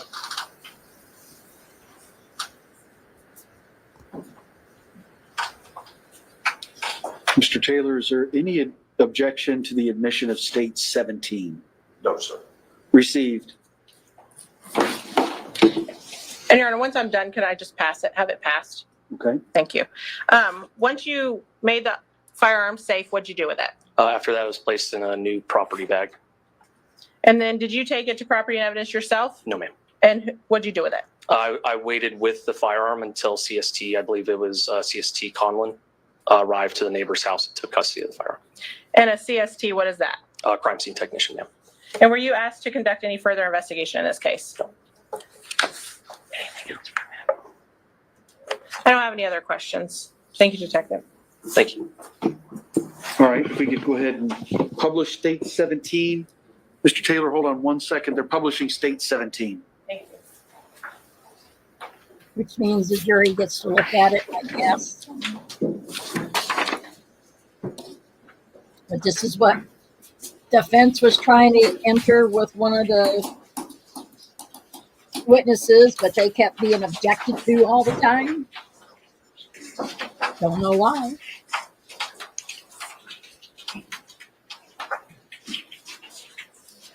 Possibly because they were asking the wrong witness. These rules and regs drive me crazy.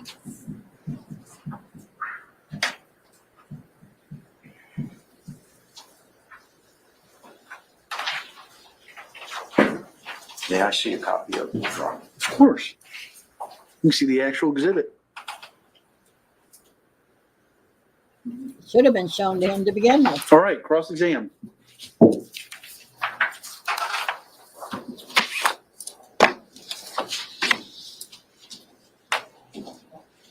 Afternoon, Detective. Good afternoon, sir. I think we can agree that your testimony pretty much revolved around the firearm. Yes, sir. You have experience with firearms. Yes, sir. There's various reasons why a handgun such as this might jam, correct? Might jam, but what was with the firearm was not consistent with a jam, sir. Okay. The firearm was just slightly out of battery, which means that the slide was not locked to the rear. And that's the exclusive reason for it to have been in the condition that it was, you think? There's multiple reasons why the slide wouldn't go to the complete forward position, That's what I but want. what was with the firearm would be consistent with a jam. That's all I'm saying. Okay, so let's concentrate on the slide. Yes, sir. Are there various reasons why the slide would have been in that position. Yes. Is one of those reasons, detective, someone who is not holding the gun firmly enough? One of them can be if the way that the firearm reacts with recoil, especially with a pistol, is when the firearm is shot, it has to be firmly held in place for the slide to actually be able to use its own force to push back, eject around, and load a new one, sir. Okay, and as a relative expert with firearms, you go to the range regularly, I would assume? Pretty decently, sir. All right, and you make certain when you fire a pistol that you are holding it firmly enough so that that doesn't happen? I do, yes. Okay, that comes with practice? Yes. And that comes with knowledge of the firearms? I would say so. So if somebody were a neophyte in the actual firing of the firearm and was scared and petrified, if they weren't holding it tightly enough, that slide could end up in the position that you found it in? It could, but I think the thing that normally happens more commonly when it comes to a pistol and a grip being weak is that the round is still going to fire, but what happens is that the slide goes backwards, but it doesn't fully eject the round, which causes something that's called a stovepipe. So the best way that I can explain that is that the firearm wants to load a new round of ammunition into the chamber, but the old round has to come out first. So what happens as the chamber is coming back, it actually goes forward, and then the shell casing that it wanted to eject gets stuck in that slide, so it can't go forward anymore. Okay. And one of the other ways would be, as we discussed, It could be, sir. Yeah. It could be ammunition, a spring, various things. failure to hold it tightly. Yes, sir. Thank you. No further questions. Redirect? No, Judge, thank you. Can this witness be released? Yes, Judge. Sir? Mr. Taylor? Can the witness be released from his subpoena? Yes. All right, sir, you're released from your subpoena. You're free to go. Thank you. Thank you. Again, Oh, no, maybe I don't need to. Go ahead. All right. Micah? Yes, you're fine. No, it has nothing to do with you. All right, members of the jury, it's about 3:00, so I think it's a good time to take about 10 or 15 minutes, let you stretch your legs. I'm going to let you go back to the jury room. Please remember, just leave your notes here. Please remember, don't begin discussing the case or anything about it amongst yourselves. You are free to use your phones if you need to send and receive text messages or calls or email. That's just fine.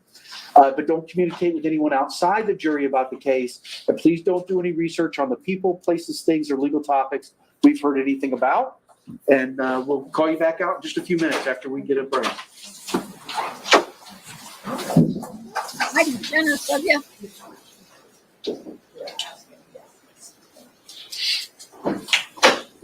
gonna be like a 15-minute. Okay.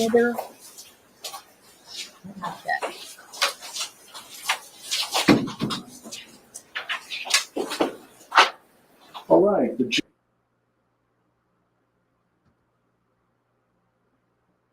3:15, we're back on the record. State versus Ashley Benefield. State, I don't know, what you planned on. I think you said you had 7 witnesses ready for today. Do you think we're going to get that far? We have 2 crime scene techs in the hall. Mr. Borak, who is going to be relatively brief, I think, and then Ms. Conlon, who will not be relatively brief. And then I think we have 2 more on standby that are here. Right, I have Ashley Byers out in the hall and, Alicia Byers and Dr. Barbara Russell. I don't anticipate their testimony is going to be very long at all from the state side. So I was hoping to get them done today if possible, so they don't have to come back tomorrow. All right. We'll see how far we get. And I'm sorry. Yeah, I was just going to say, we have some issues with Byers and with Russell. Okay. But they're going to be later. After the 2 crime scene techs. Well, let's get through the 2 crime scene techs to guarantee we get through those. And then we'll see where we're at with time. And maybe we get to them today, maybe we don't. We'll do our best, obviously, because I'm with you. I've said before, I prefer to get, if you've got witnesses here, let's get through them. But maybe if we don't get there, that'll give you time to put whatever arguments you want on the record. Sure. Just while we're talking about scheduling, we have 8 witnesses scheduled for tomorrow. Depending on what happens today, it could be more. But the last witness is our firearms person, and they're not available until Thursday morning. He's coming from Jacksonville. So I just wanted to report to you now, because I know you were, like, if we got done a little bit early, we're not gonna, I don't think will happen. We're not gonna have him until Thursday morning, but then that would be our last witness if we're on schedule. All right. Just so that everybody's aware. I don't wanna have them try to. So that's a good update for you, though, because you were saying, hey, because you had somebody that's getting a surgery next week, and We had somebody getting surgery on the 1st, and we have people coming in from out of town. 4 out-of-state people. Yeah. So there you go. The state Yeah. is just thinking they're going to finish Thursday Mhm. morning. If we're on schedule at the end of the day tomorrow, then we'll have 1 witness left. So just FYI. Yep. All right. Are you ready to get the jury back in? Yes. Mr. Taylor, are you ready to bring the jury in? Yes, sir. All right. Mr. Taylor, you gotta pay attention. Jury's coming in. I had gone up to my office, and when I came back down on this floor, I realized, well, it's cold today. So, again, I apologize. It's set somewhere else, so just keep in mind I see some of you shivering throughout the rest of the trial. Please dress in layers so you're ready for kind of like going on that trip up north sometimes in the spring. You're never quite sure what to take, so be prepared. While you were outside, did anybody discuss amongst yourselves anything about this case or begin your deliberations? Did anybody discuss anything about the case with anybody outside of this group? Did anybody do any research on people, places, things, or legal topics you've heard anything about? All right, everybody says no. When we took that break, the state was in the midst of presenting its case, so they're going to resume from there and call their next witness. The state would call Megan Dvorak. That's when I can't understand what they say. And Judge, I will need the screen for both of these witnesses, please. Ma'am.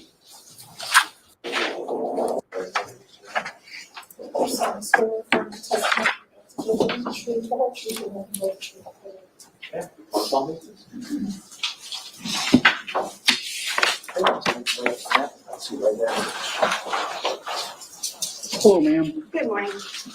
Oh. Oh, good afternoon, Judge. Welcome. My name is Judge White. I'll be presiding over the case. Make yourself comfortable in that chair. Get about 12 to 15 inches from the microphone. There you go. And adjust however you need to. Speak in a nice, clear voice right into that microphone. We'll hear everything. Thanks, sir. Good afternoon. Good afternoon. Please state your full name and spell your last name for the record. Megan Dvorak, last name spelled D as in David, V as in Victor, Orack. And by whom are you employed? Manatee County Sheriff's Office. And how long have you been so employed? 12 years. And what are your current duties with the Sheriff's Office? I am a crime scene tech. How long have you been a crime scene technician? 6 years. And what did you do prior to becoming a crime scene technician? I was a 911 dispatcher. And as a crime scene tech, when you changed over from dispatch to crime scene, did you have to go through some training? Yes, I did. And can you tell the jury about that? We do an in-house training. It's usually 3 to 6 months. We have certain criteria that we need to get checked off on by our own training officers as well as the unit manager, and he deems it appropriate when we're able to respond to calls and process evidence on our own. And were you working as a crime scene tech in September of 2020? Yes, ma'am. And were you asked, I'm going to draw your attention specifically to September 27th, 2020. Were you asked to assist in a homicide call that day? Yes, ma'am. And what time were you called? About 20 minutes to 9. And what were you asked to do? I was asked to respond to our CID interview area, which is at our main operations center, to meet with detectives and obtain photographs. And what is CID? Criminal Investigative Division. And do you know what time did you do that? Yes, I did. And do you know what time you arrived? I arrived at approximately 9:21 that evening. And were you already said, I think you were asked to take photographs. Yes, ma'am. And who was that of? Ashley Benefield. And did you do that? Yes, ma'am, I did. And what's the process for taking pictures of someone? In this circumstance, we take overall photographs of the person as they are when we first see them, taking identification photos from the front of their face, the sides, and then we take photographs in various forms of them being stood fast in front of us. So we just go in clips from the top all the way down. So we do a face shot to her chest, middle area, and then legs, and then down to the feet. And so that's what we did first. And then once you do that, what's the next thing you do? The next thing we do, because I was also requested to, collect her clothing as items of evidence. And so we will start by removing an item of clothing. We're also checking for further injuries at that time or any marks that need to be identified and photographed. So we started doing that. May I approach her? Yes, ma'am. I'm going to show you states 21 through 30. Will you take a look at them and tell me if you recognize them?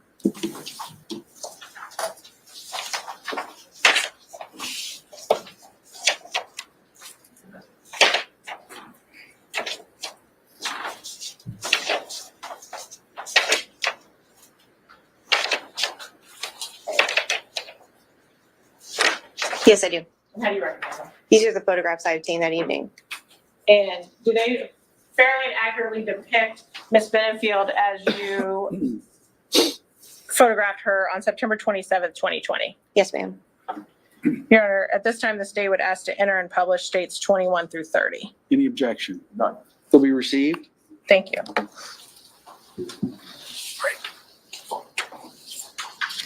Well, this is the same day. And Mr. Ward, you have a laser pointer there.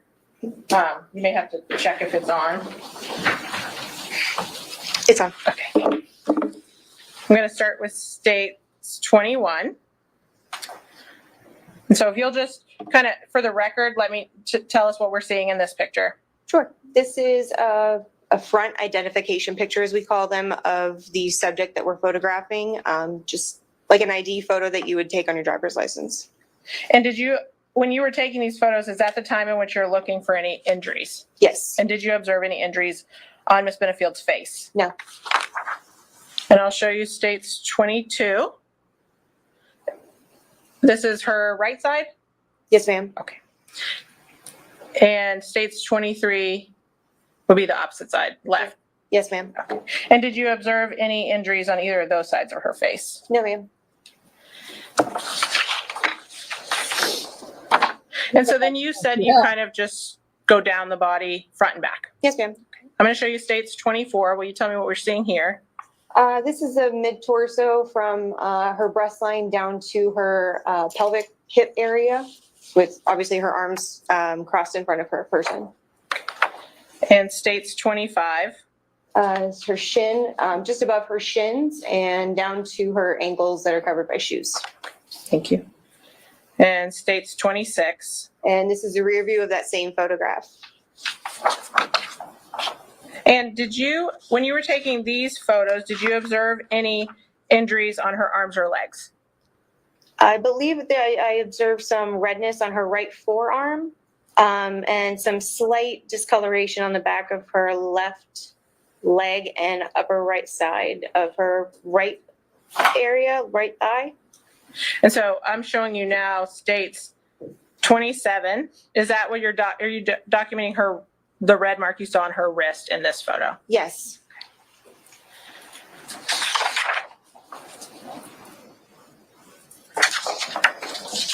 And you said at some point, or you did not observe any injuries to her face or head. Objection, leading.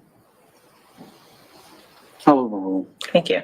I believe you just testified that you didn't observe any injuries on her face or head. Is that correct? I did not see any. But did you document her left ear? I did. And I'm going to show you states 28. Is this her left ear? Yes, ma'am. And why did you document her left ear? Her attorney that was present at that evening with her in the room advised me that she had. Hearsay. I think it's Is it effect on offer the, for the truth? no, it's effect on the listener. All right, overruled. Go ahead. Her attorney that was in the room advised me that she had seen some redness on the defendant's ear And so I did take it for posterity reasons, photographs of that ear. Thank you. And then once you took these overall photos that we just saw and documented those, the scratch on her wrist, did you have her remove her t-shirt? I did. And did you observe any injuries once she removed her t-shirt? Yes, ma'am. And what was that? I noticed a scratch, a little vertical scratch under her right breast area, and then more scratches above her right hip. I'm going to show you states 29. It's been cropped just for modesty purposes, but can you kind of orient us to where this is on Miss Benefield's body? Looking straight forward at Miss Benefield, this would be just under the right breast area, just under the bra line. And go ahead. And then right here is the scratch I was referring to. Thank you. And states 30, are these the scratches you mentioned on her hip? Yes, so this would be the side of her right hip. And I'm going to show you the picture. Up there, they kind of look brown, but were they in fact brown? No, ma'am, they were red. Thank you. And you said that's her right hip? Yes, ma'am. Thank you. Did you observe any other injuries once Miss Benefield removed her clothing? No, ma'am. And did you collect her clothing? I did. Did you conduct any further investigation after you documented Miss Benefield? No. Do you have anything else for her? I don't have any further questions, Mr. Warwick. Defense may. Thank you.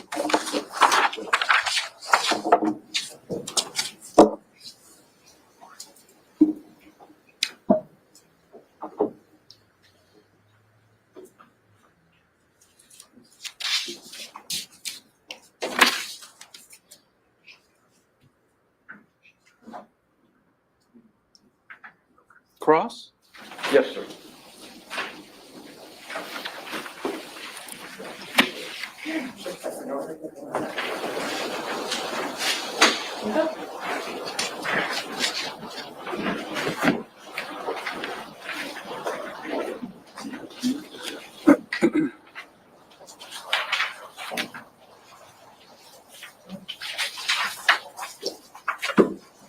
Your Honor, I think that the monitor did not accurately portray two of the photographs. I don't think the court have any objection before I begin my cross-publishing these two. Absolutely not. Go ahead. Thank you. Just hand them to the deputy. Yes.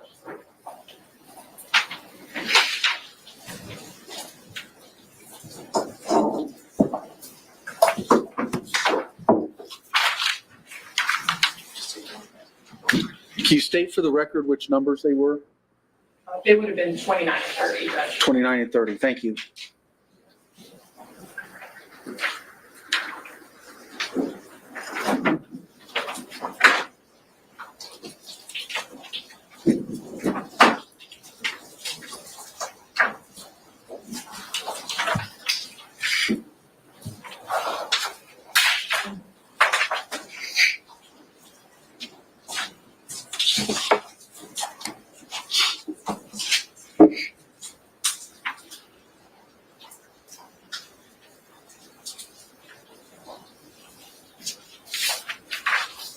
I guess they're being shown to the jury.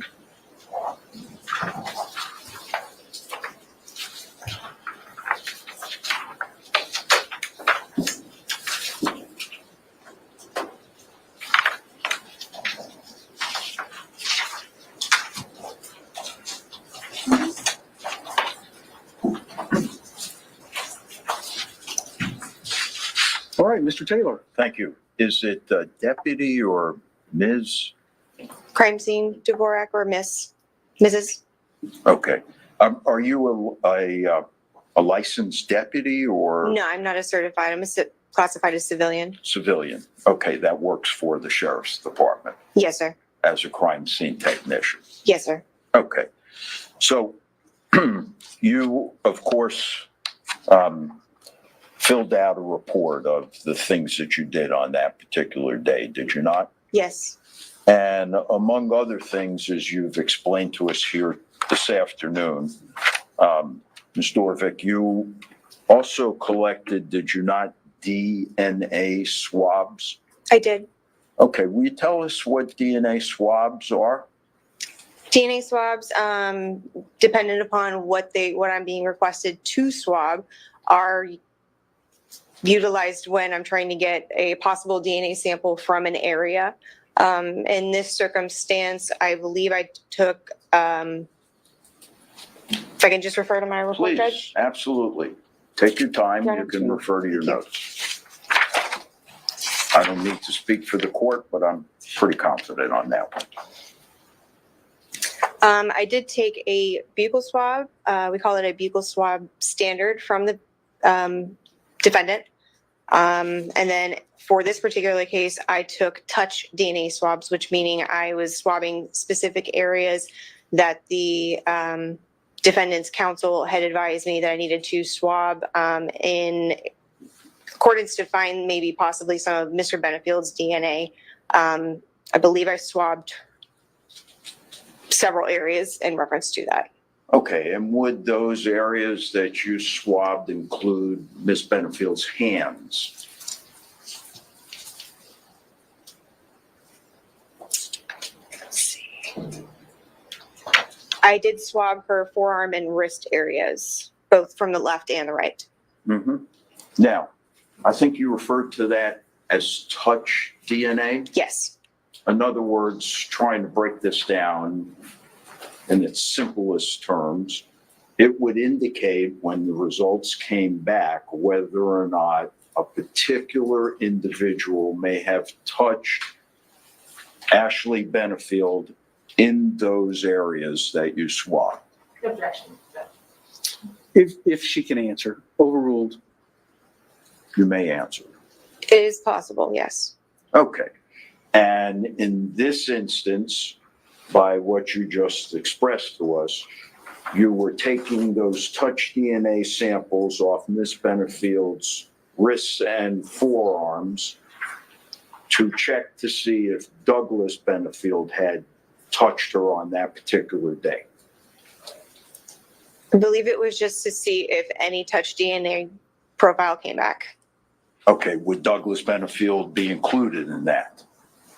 I don't know for certain. I did not send off the swab, so I'm not sure who they were actually putting a profile against or running it against to. Okay, so you swab it, it's sent off to the lab? The detective is the one who determines what swabs get sent off and who the DNA comparison is related to. Okay, and the lab analyzes it and sends it back? Yes. And when they send it back, they distinguish what individuals may or may not have left their DNA in the areas that you swabbed. I can't answer that. I don't know what their results look like or what their job entails. Well, do you know what the end result of your swabbing is for? I do not. Okay, you don't know whether it's to establish if somebody touched them in those areas. I do swab to see if there is multiple or just one DNA profile in that area. But like I said, I don't know who, if they were sending him off to compare with Mr. Benefield's DNA or not. I understand. So you don't know who, but when you swab, you're swabbing to see whether or not scientifically there's going to be evidence that someone may have touched Miss Benefield in those areas. Yes. All right. Thank you. Redirect. 1 second, Ron.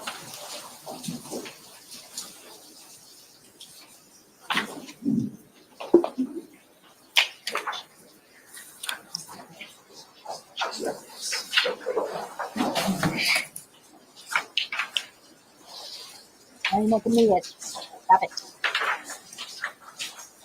Storvec, you have your report with you? I do. Would you look at the first page where you begin listing the areas that you swabbed? Yes. Does it not at the bottom also say that you swabbed the suspect's right hand and left hand? Yes, it does. I Not the apologize. I suspects. missed that. Miss Yes. Benefield's right hand and left hand. Yes, it does. Okay, so you did the right hand, the left hand, the right wrist, the left wrist, the right forearm, and the left forearm. Yes, the forearms and wrist were one swab individually on both arms, and then yes, I did swab both her right hand and her left hand individually. And what do you do with the swabs after you've completed your task? They are sealed with evidence tape and they are signed on the seal to ensure that the seal is not broken. And then I place them into our property and evidence division, to which the detective deems that they need to be sent off or not. Who's the lead detective on this case? Detective Justin Warren. All right, thank you very much. You're welcome. Still no. All right, can the witness be released? State? Yes. We have her under subpoena, Your Honor. I'm going to have to ask that you remain under. All right, ma'am. You're not released from your trial subpoena. The rule of sequestration has been invoked. So you're not to discuss your testimony or the questions asked of you with the attorneys or anyone else, any other witnesses. You're not to talk with any witnesses about their testimony or other evidence. You're not to watch or hear anything about the proceedings until you're released from your subpoena or the jury has been discharged. Yes, sir. All right, you can go.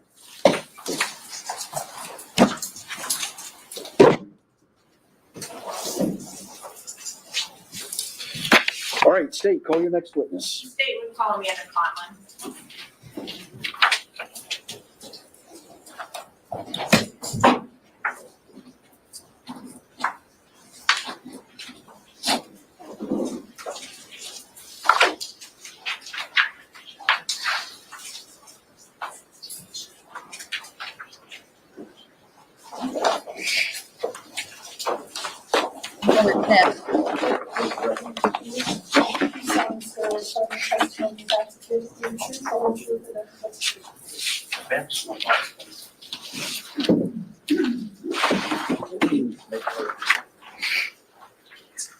Hello, ma'am.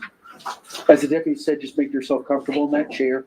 Get about to 12 to 15 inches from that microphone. It adjusts up, down, left, right, however you need. Speak in a loud, clear voice right into it. And you should be able to hear everything.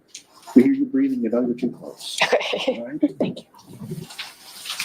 All right, Ms. Friel. Thank you. Good afternoon. Hello. Please state your full name and spell your last name for the record. It's Amanda Conlon, Conlon.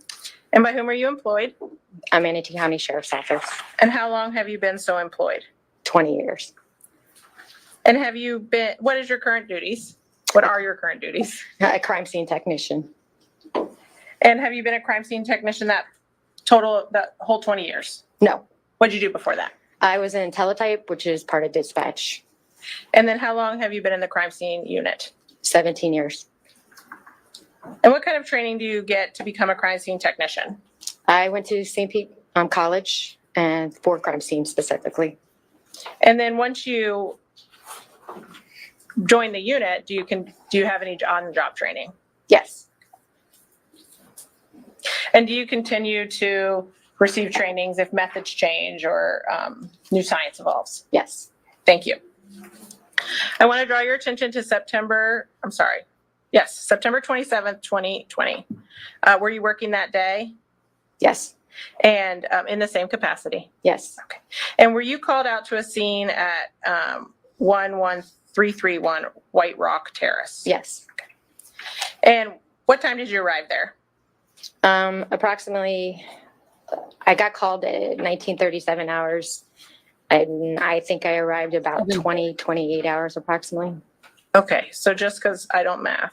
7:37 p.m.? Yes. And then you got there at 8:28? Yes. Okay, thank you. And was law enforcement already on scene? Yes. And how do you get called out to a scene? It was a Sunday night and I was on call. So since I was the on-call person, Sergeant Moss was the one who actually called me out that night. And when you arrived there, without telling me what they say, did you speak to law enforcement to get an idea of what had happened? Yes. And what is your task there on scene at White Rock Terrace?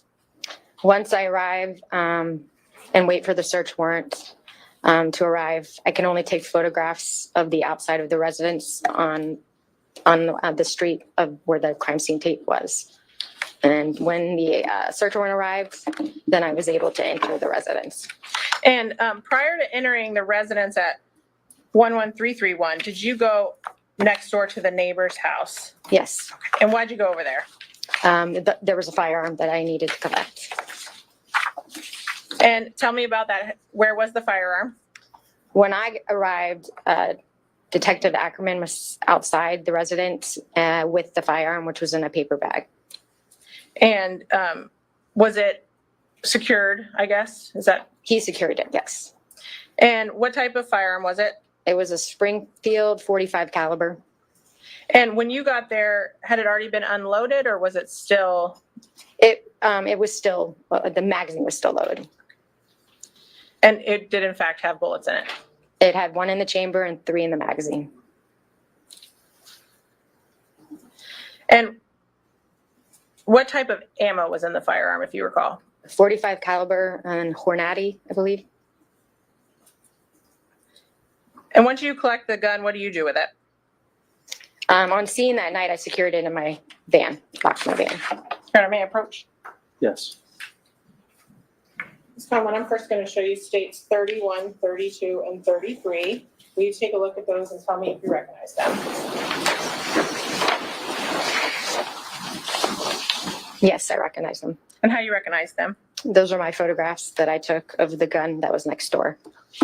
And do they appear to fairly and accurately depict it as you found it on September 27th, 2020? Yes. Your Honor, this time the state would ask to enter 30 through 31, 32, and 33. Any objection? No. Received? Thank you. And may I publish them? Yes.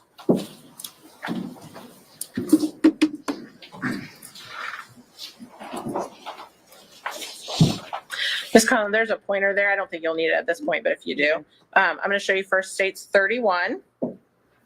What's the purpose of this picture?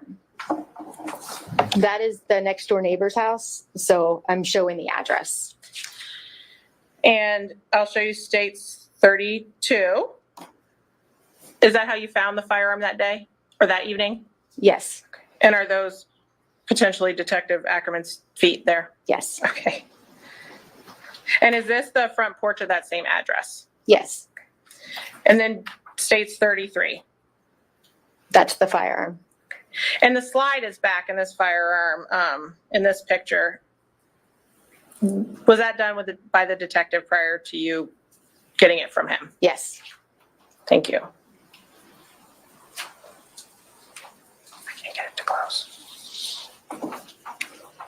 And Ms. Conlon, I left an item there with you. It is states 13. Would you take a look at this item and tell me if you recognize it?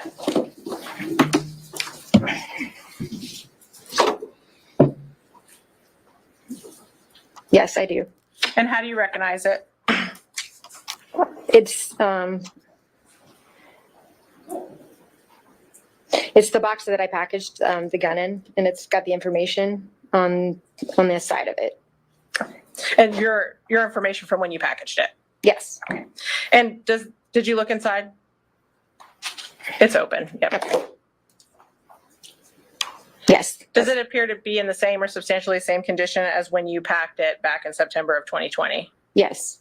Your Honor, this time the state would ask to enter and publish states 13. Received? Thank you. Would it be okay if the deputy just walked in front of I the? think, yes, I would prefer that. Thank you. Thank you. Now they're showing the gun to the jury. See, it's a gun. See, it's a handgun.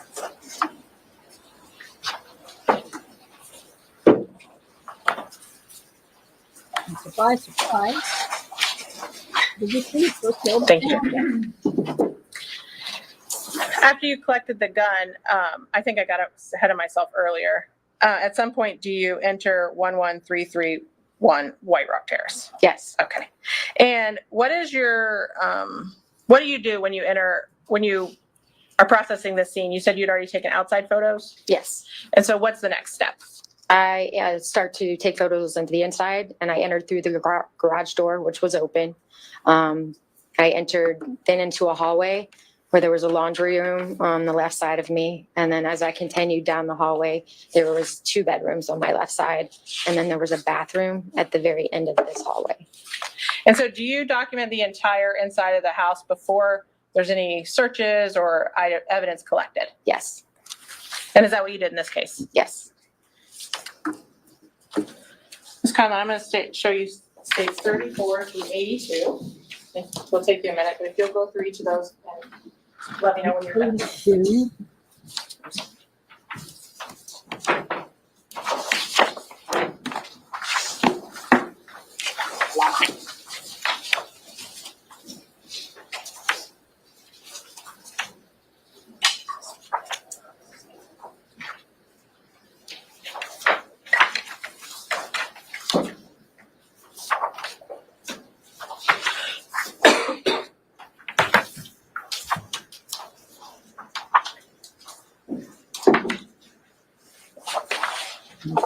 The report.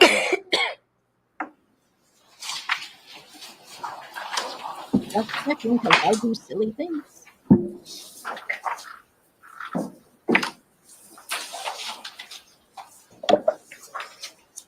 I think we can fast forward a little. Through 82. I do. And how do you recognize them? Those are the photographs I took that night. And do they appear to fairly and accurately depict the home as it was when you documented it and then collected evidence back in September of 2020? Yes. And I'm also going to show you state 16 is laying there. You kind of were describing the layout. Mhm. Do you recognize that? Yes. And how do you recognize it? It's the residence. And does it depict the portion of the residence we are going to discuss this afternoon? Yes. Your Honor, at this time the state would ask to enter states 16 and states 34 through 82. Any objection? None. They'll all be received. Thank you, Your Honor. And may I publish? Yes, ma'am. And Ms. Conlon, would that sketch, if I had blown it up, assist you in describing the house as we walk through it? Yes. And can you take a look at this blow up and tell me if it is an accurate depiction of state 16? Yes. Thank you.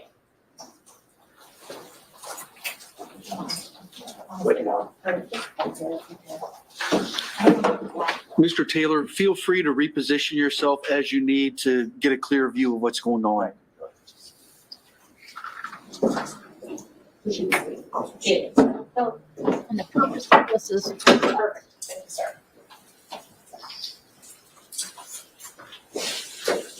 Okay, Ms. Conlon, we're gonna, you have a pointer there. So we're gonna kind of walk through this house, through your pictures and this Good. sketch if you don't mind. Mhm. Okay, so you said you entered through the garage. Will you just point out for the jury where that is in this Right picture? because I'm sure they can't figure it out. Or the sketch, sorry. Right there. Okay. Garage. And then you already said you went in through a laundry room. So if you just kind of point to where you walked through. And I walked through here. Okay. And I'm gonna steal those pictures.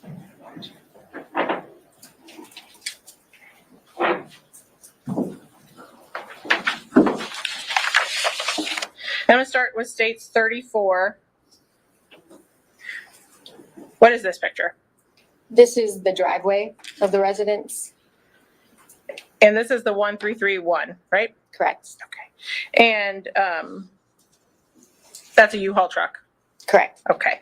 And then this is states 35. What is this? This is still the driveway, and this is one of the storage pods and the U-Haul. And then you said you went in through the garage. Correct. This is states 36. Where are you standing in this photo? When you take this photo, sorry. I'm standing right in the entranceway of the garage. And then states 37. What do we see here? Still the garage. And what is that doorway that's depicted in the middle of states 37? So that's the hallway, and then once I enter that hallway, the laundry room's right there on the left-hand side. And states 38, is this laundry room you were just discussing? Yes. And then once you go through the laundry room, what's the first thing you encounter? Past the laundry room, there's a bedroom, which is right here. And did you enter that bedroom and document it with a photo? Yes, I did. And that states 39. Is this that bedroom that on the sketch is labeled child's bedroom? Yes. And were there things in this bedroom that indicated to you that potentially a child lived in that bedroom? Yes. Such as? There was a small mattress and there were some items in the closet. Now, after you went in there, where's the next area you go? I'm continuing down the hallway and there's the second bedroom. And we're going to come back to that one. Eventually, do you go through into the living room area? Yes. So once I get to the end of the hallway, then I start my photos around here in the kitchen. And this is states 40. What area are we looking at here? You're in the living room right now. And this, we're going to have dueling laser pointers. This here, what door is that? That's the front door. Okay. So that's on the right side of this picture? Correct. Okay, thank you. And then here, is that the same front door on the left side of this picture states 41? Yes. Okay. And what are you depicting here? The dining room. And then in states 42, where are you standing now when you take states 42? So I'm standing in the living room and I'm closest to the kitchen, like right in this area. Thank you. And did you document the kitchen? Yes. And where is this was this a pantry in states 43? Yes. Okay, and where is it? It's right there. And then this is this sketch is only the part of the house that we're going to talk about today, is that right? Correct. Was there something past the kitchen and those bathrooms there? Yes, there's a master bedroom and bathroom in this area. And did you go back and document that room? I did. Did you find anything of evidence in that room? No, I didn't. Thank you. Once you walked through the whole home and you said you had gone into that bedroom we called Miss Benefield's bedroom on the sketch, do you also document any evidence that you find? Yes. So I'm going to show you states 44. Can you tell us what we're seeing here and then show us where this would be on that sketch? So that's blood, and that's the entranceway of this bedroom right here. So it would be going this way. And just to be clear, the wood part would be the bedroom and the tile would be the hallway? Correct. Okay. And then is this the same entranceway from a different angle? Yes. Okay. And were you made aware of what that smear was from or that blood mark? Yes. And what was it? It was from the victim being dragged out to be worked on. And did it go all the way? Did it start in that bedroom? Yes. And where did it end? It ended at the front door.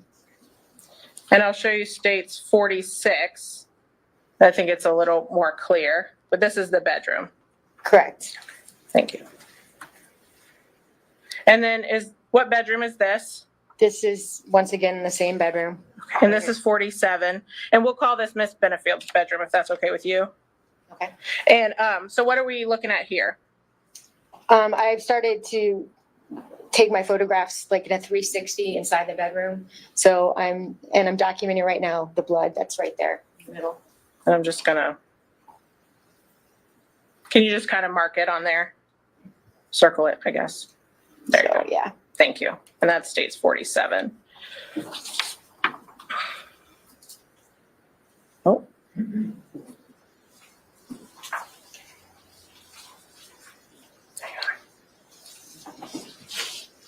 The state's 48. There's some, would you call them bifold doors there? Yes. And what is that we're looking at the base of? That's the closet. And then this is states 49. Is that the same closet? Yes. Thank you. And then you said you did a 360 view. Does that mean you take pictures of the whole room? Yes, corner to corner, as best I can. Thank you. And this is states 50. What are you documenting here? Once again, the room, I'm just standing at a different corner, and then I'm starting to focus in on the casings that are in the room. And after you've gone through these pictures, do you later mark items of evidence in a certain way? Yes. And how do you, I'm sorry, go ahead. Yes, I will come back and place evidence markers down by anything that I think is evidence. And did you do that in this room? I did. Okay. I'm going to show you states 51. This is the same bedroom. Yes, Okay. So what markers do we see here? you're seeing 1 through 6. And do you then also kind of zoom in or get closer pictures of what each item you're documenting? Yes, And so we'll start with, this is states 52. That's that same broom we've been seeing, right? yes, Okay. And in states 51, we can see that next to the broom is marker number 1.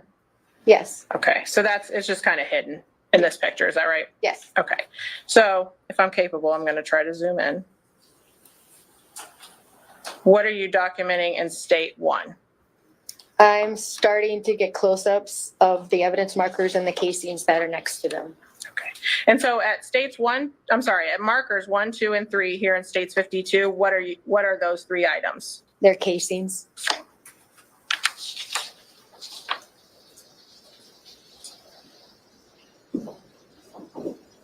This computer is killing me. And then in states 53, where are you standing now? Now my back is towards the wall, so I'd be right in front of evidence markers 1, 2, and 3. And we see 4 and 6. What other markers do we see that we have not seen before in this picture? So 4 and 6 and 5. 5 is in the corner. And then is that white sticker on the wall a marker also? Yes, that's 7 is. And states 54 accomplishes what I tried to accomplish a moment ago. These are the closer up pictures of 1, 2, and 3. Correct. And did you collect those 3 casings? I did.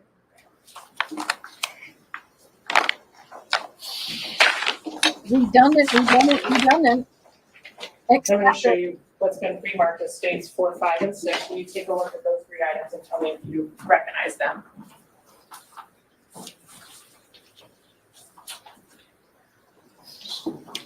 Yes, I do. And how do you recognize them? They've got my ID, my last name, my seal. And do they, other than having been repackaged for trial purposes, do states 4, 5, and 6 appear in the same or substantially the same condition as when you packaged them? Yes. Your Honor, the state would ask to enter 4, 5, and 6. Any objection to states 4, 5, and 6? Received. Thank you, Your Honor. Now we're at states picture 55. What are you depicting here? Pardon. So there's a casing there, but also a close-up of the blood. And did you collect that casing? I did. Same question on state 7. Do you recognize that? Yes, I do. And how do you recognize it? My last name, my ID, my seal. And other than being repackaged, does it appear to be in the same or substantially the same condition as when you packaged it? It does. Your Honor, at this time, the state would ask to enter state 7. Any objection to states 7? No, sir. Received. Thank you, Your Honor. And Judge, could we just publish by having these casings passed, these 4 casings passed? You see them? Yes, sir. Come on. No, I just need to just hold them up. Yes, you may pass those. Thank you.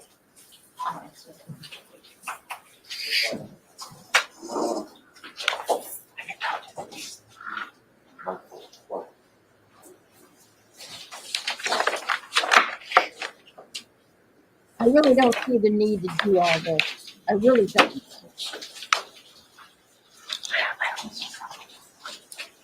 Just like Lally fluffed as much as he could the Reed case. They're fluffing. Look at all this evidence.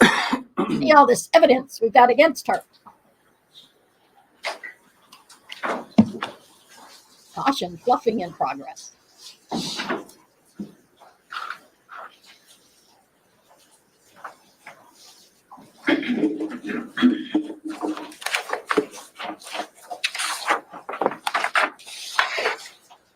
It doesn't need to be drawn out like this. It really doesn't. Like I said, fluffing in progress.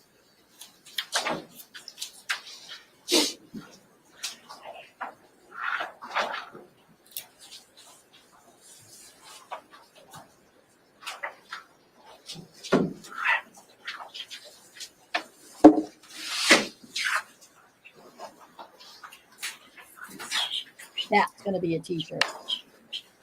You got them all, Deputy? All right, ma'am. Thank you, Judge. To show you states 56, we see 1, 2, and 3, which we've already discussed, but also number 5. What were you documenting with tent number 5? There's a projectile at 5. And in states 57, is that a close-up of that projectile? Yes. And did you collect it? Yes.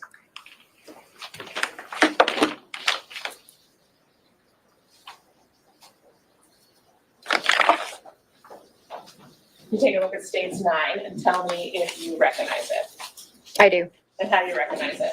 It's my last name, my ID, and my CO. And other than being repackaged for court purposes, does it appear to be in the same or substantially the same condition as when you collected it from marker number 5? Yes. Your Honor, at this time, the state would ask to enter states 9. And pass them on to the jury. Received. Thank you, Your Honor. Now we're looking back out of the same bedroom. Is that correct? Correct. This is states 58. And we see a marker we have not seen before in the middle there. Well, a couple. But that first one in the hallway. I'll sustain. She can explain. Thank you. Can you tell me which markers we see in this picture? So going out into the hallway towards the front door is 13, 14, 15. And would you point to them if you don't mind with that laser pointer? Right there, there, and there. And then on the wall, do we see a marker, or is there any other markers besides number 6 and the ones you just discussed? Number 7, And what were you documenting with number 7? a projectile hole. And this is states 59. Is that the same hole? Yes. Thank you. And at some point, did you attempt to determine what happened to the projectile after it went through number 7? Yes. And were you able to figure that out? Yes. And where did it go? It ended up in the bathroom's door frame. And do you have some type of equipment that you use to try to help you in that, to figure out the path of a bullet? A trajectory rod? Yes. And did you use that in this case? I did. Okay. I'm going to show you state 60, and if you could describe for the jury what they're seeing here, please.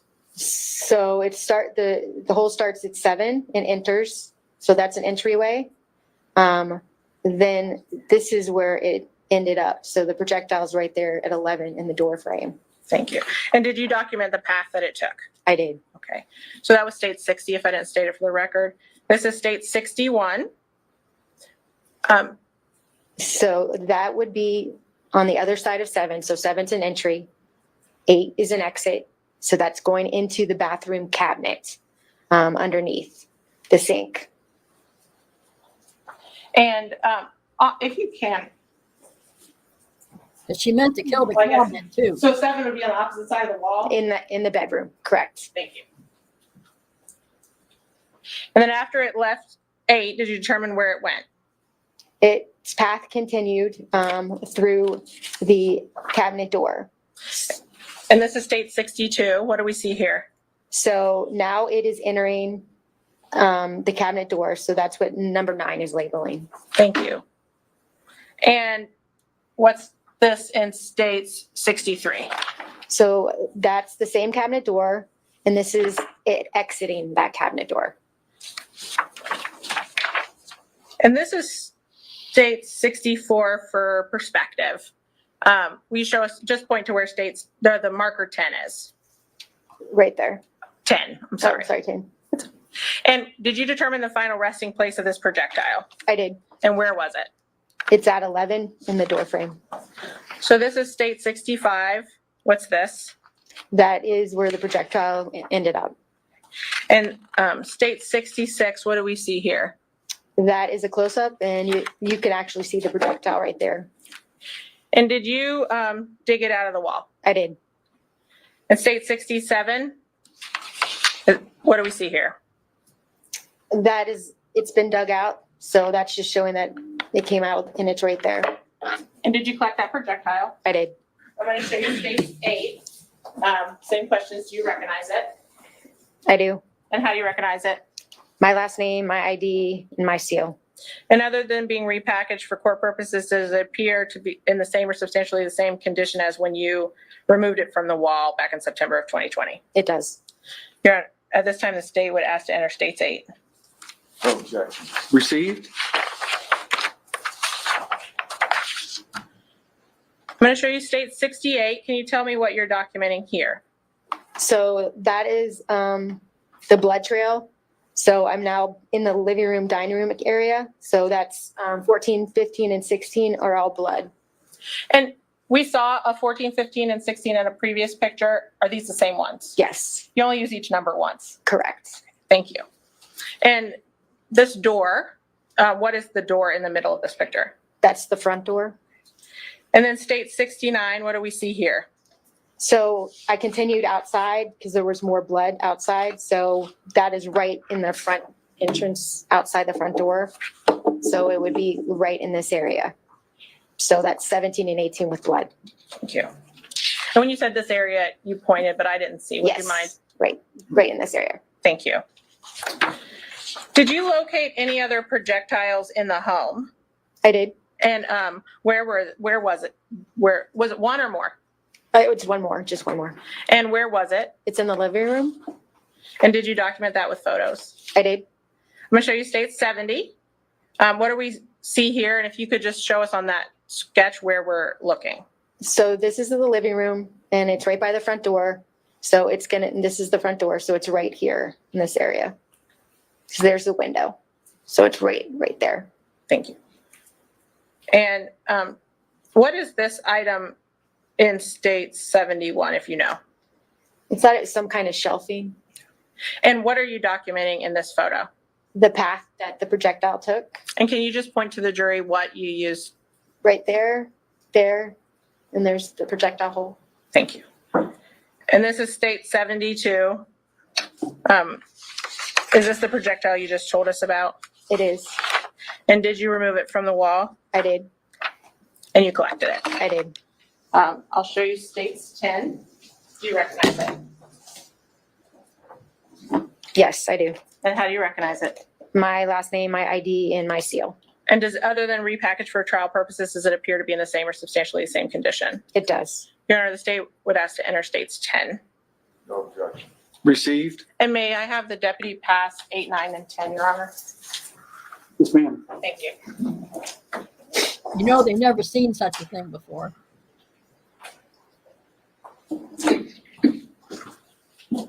Redundant. Dramatic. Or so they think.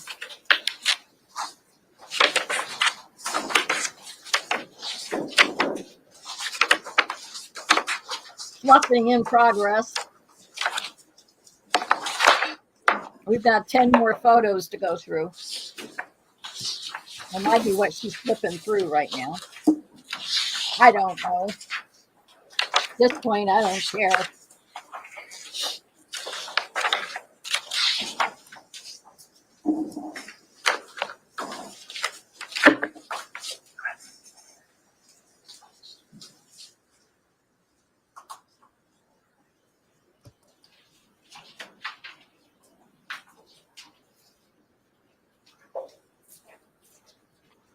Sometime today, people.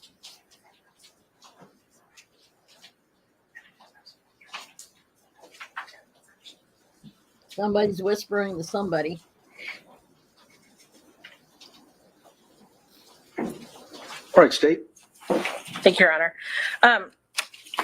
Ms. Conlon, did you find any firearms in this home? I did. And I want to show you States 49. We previously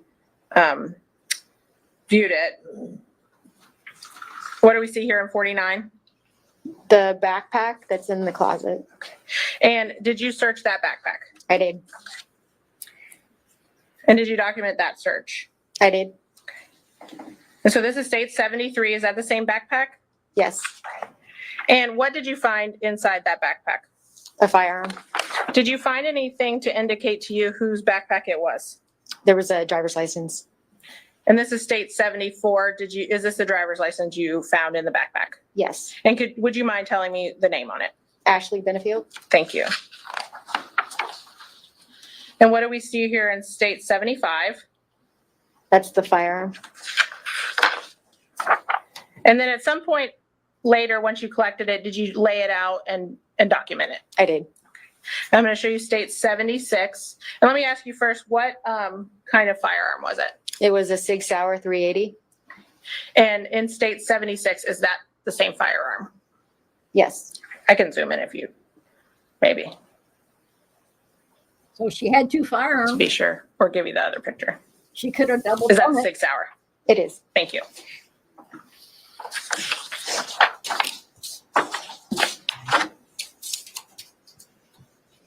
And I'm going to show you states 43. We saw this picture. This is in the kitchen? Yes. Okay. And did you find anything of evidentiary value in that pantry? Yes. And what was it? A firearm. And can we see it here in this picture? You can't see it, but it's where the Jiffy peanut butter is, there's a basket and it's in that basket. And so now, state 77, is that the same Jiffy or Jif? Yeah. Okay. And 78. The basket's been taken down to a lower shelf, and then the firearms in there. And did you also later document this firearm on some brown paper? I did. And in state 79, is that what we see? Yes. And what kind of firearm was that? It was a Springfield 9mm. Thank you. Did you collect, and I'm sorry, let's go back to the SIG that was in the closet. Was it loaded? It was. And you said that was a 380? Oh, yes. And the one that this one we're looking at here, was it loaded? Yes. And in this picture, can you tell us what all we see in this picture? It's been secured. So if the slide is back, this is the magazine. So there was 1 in the chamber and then 9 in the magazine. And they're still in the magazine at this point? Correct. Thank you. And I know you already said 9mm? Yes. Thank you. Just don't want to get them confused. Did you collect any other items of evidence from the home? Yes. Okay. And what were they? 2 cell phones were collected. And I'm going to show you states 80. What is this item? That is a cell phone which was on the living room couch. And you collected it? I did.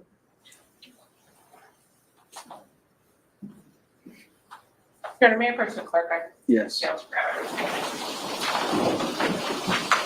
Here's the thing. 2 scenarios. All these firearms in the house. 2 scenarios. She placed them in different areas for a time when she knew she might need it because of the intensity, shall we say, of her husband. Okay? Or those were guns that were placed around the area by her husband. Because rumor has it, he usually had 2 or 3 weapons on him, like in his shoe and various places on his body. He was known to have them on his body. I like how the neighbor described him as strange. So either these weapons were placed in various places in case she needed them, or they were placed in various places for easy access for him. Doesn't make a difference to me.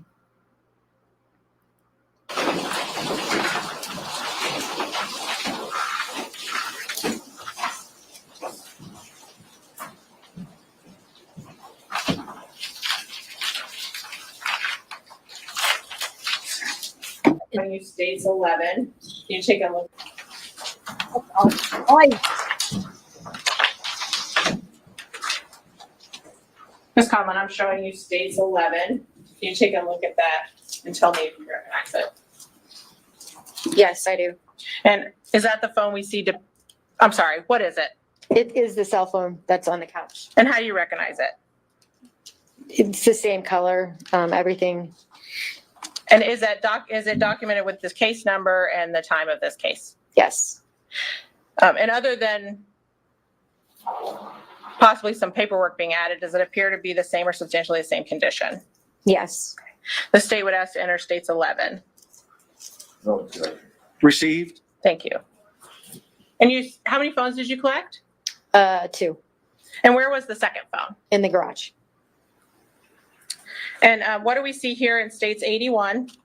So it's a shelf. So it's right outside, going back to the garage. So it's a shelf that's right here at the entryway into the house. So there was a shelf area. And is that same phone depicted in states 82? Yes. I'm showing you states 12. Do you recognize it? Yes. And how do you recognize it? The case number, what kind of phone it was, And the date that this occurred. thank you. I didn't mean to interrupt you. And does it appear to be in the same or substantially the same condition as when you collected it back in September of 2020? It does. Your Honor, the state would ask to enter states 12. Received? Once you collected these phones, what did you do with them? Everything was secured back in the lab once I cleared the scene, but these 2 phones were assigned over to a detective so they can be searched. And what detective was that? Blazinski. Thank you. His last name? Plazinski. Thank you. You just call him Ski. Obviously, Other than after what we've, sorry. Obviously, I'll back it up just a tad. Obviously, some texts or photos or something off those phones is going to be presented. And this is laying the foundation for how they were collected and how they got a hold of them and yada, yada, yada. Foundation. thank you. You just call him Ski.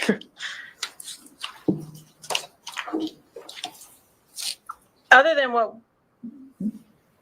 after what we've just gone through from September 27th, were you later asked to do something else in this case? Yes. And when was that? That was on October 1st And what were you asked to do? to photograph Ashley Benefield. And did you do that? I did. And where did that take place? In our CID.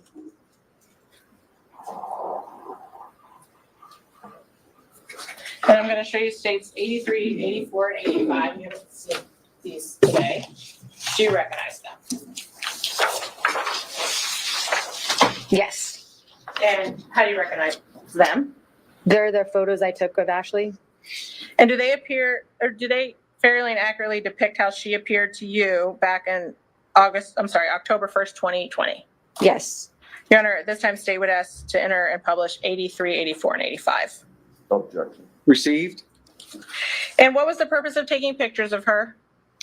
So this was after the night that everything occurred. And I know Megan took pictures of her that night, but sometimes bruising does not show up for a couple days. So that was why I went back to take pictures of her. And did you observe any injuries on her body? There were scratches. Yes. I'm going to show you states 83. What's the purpose of this photo? It's just to show who I'm taking a picture of. And did you observe any injuries to Miss Benefield's face or neck? I did not. And then states 84. So that's the scratches. And just for orientation purposes, that's the right side of her body. Yes. Thank you. And states 85. The scratch in her back. And for orientation purposes, what side of her body would that be? Actually, I'm sorry, it's not her back. It's well, I see this real quick. I believe it's right under her bra line. It's been cropped quite down. Yeah. So it's the right side of her body. Thank you. And were you asked to conduct any further investigation in this case? No. Your Honor, may I have just a moment with co-counsel? Thank you. So they can confer and whisper to each other and decide if there's anything else they need to say. Thank you, Ms. Conlon. I don't have any other questions.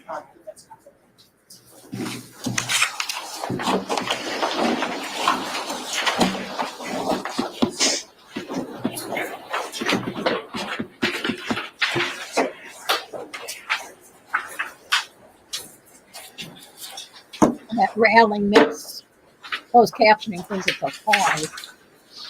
All right, Mr. Taylor, do you need any of the displays? I'd like to just take a moment, Your Honor, and look through the pictures.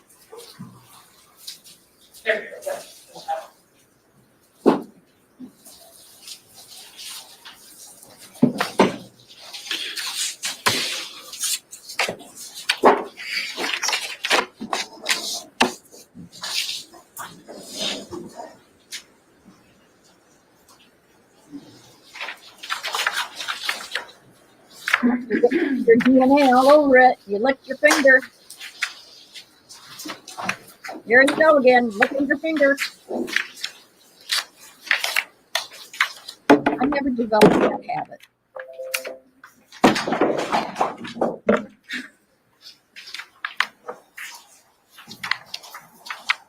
Somebody have to Break it, you buy it. Judge said if you break it, you buy it.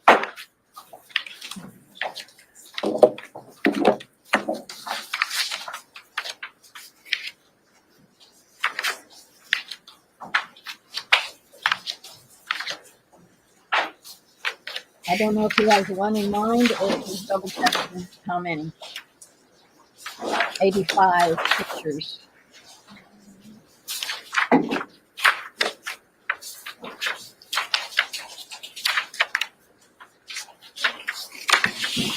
I'd push fast forward, but I don't have the energy.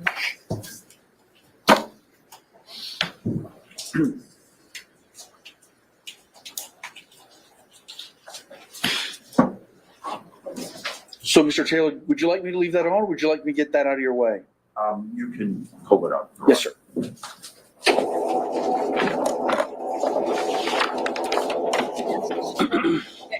Screen. Yeah.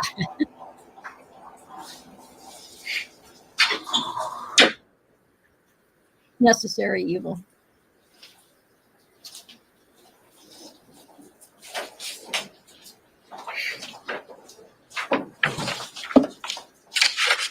Good afternoon. Hello. You took more pictures on that day than were actually introduced here this afternoon. Correct. All right. Let me pass this one to you and see if it's one of the photographs that you took.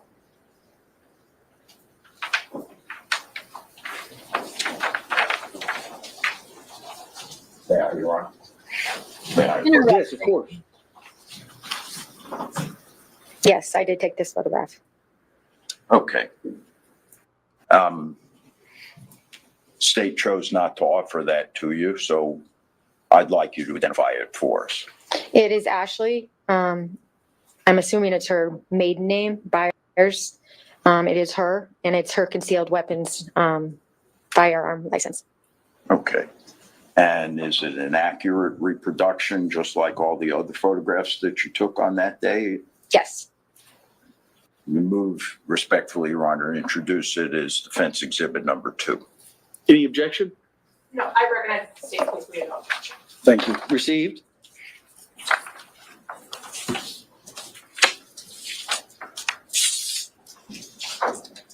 Yeah. Is that one, I'm sorry, so has that already been marked? Yes, sir. Okay, We pre-marked all of them. thank you. Ms.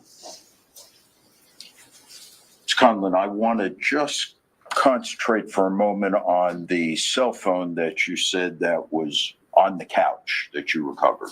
Yes. Let me just try to refresh your recollection as to whether or not that cell phone, rather than being on the couch, was in the couch. Yes. Yes. Yes.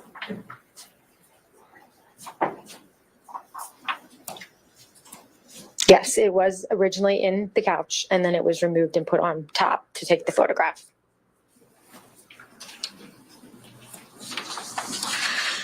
The crime scene photographs that you took, I want to make sure we understand.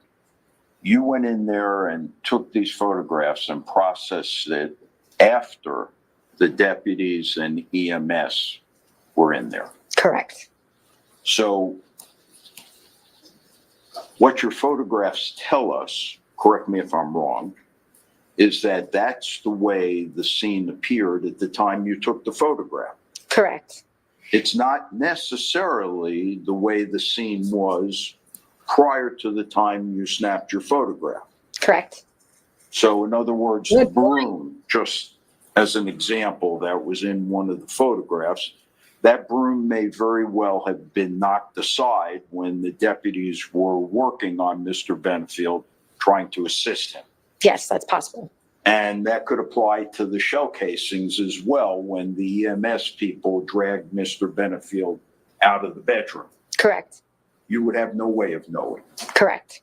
All your photographs tell us is how things looked when you took the photograph. Correct. The blood marks from the bedroom all the way out to the front door, once again, is the scene after the EMS went through there along with the deputies. Correct. The last thing I want to ask you is, you did, to my knowledge, 2 separate reports. Is that correct? I believe it was one. If you would show me what you're looking at. Sure. May I, Your Honor? Yes.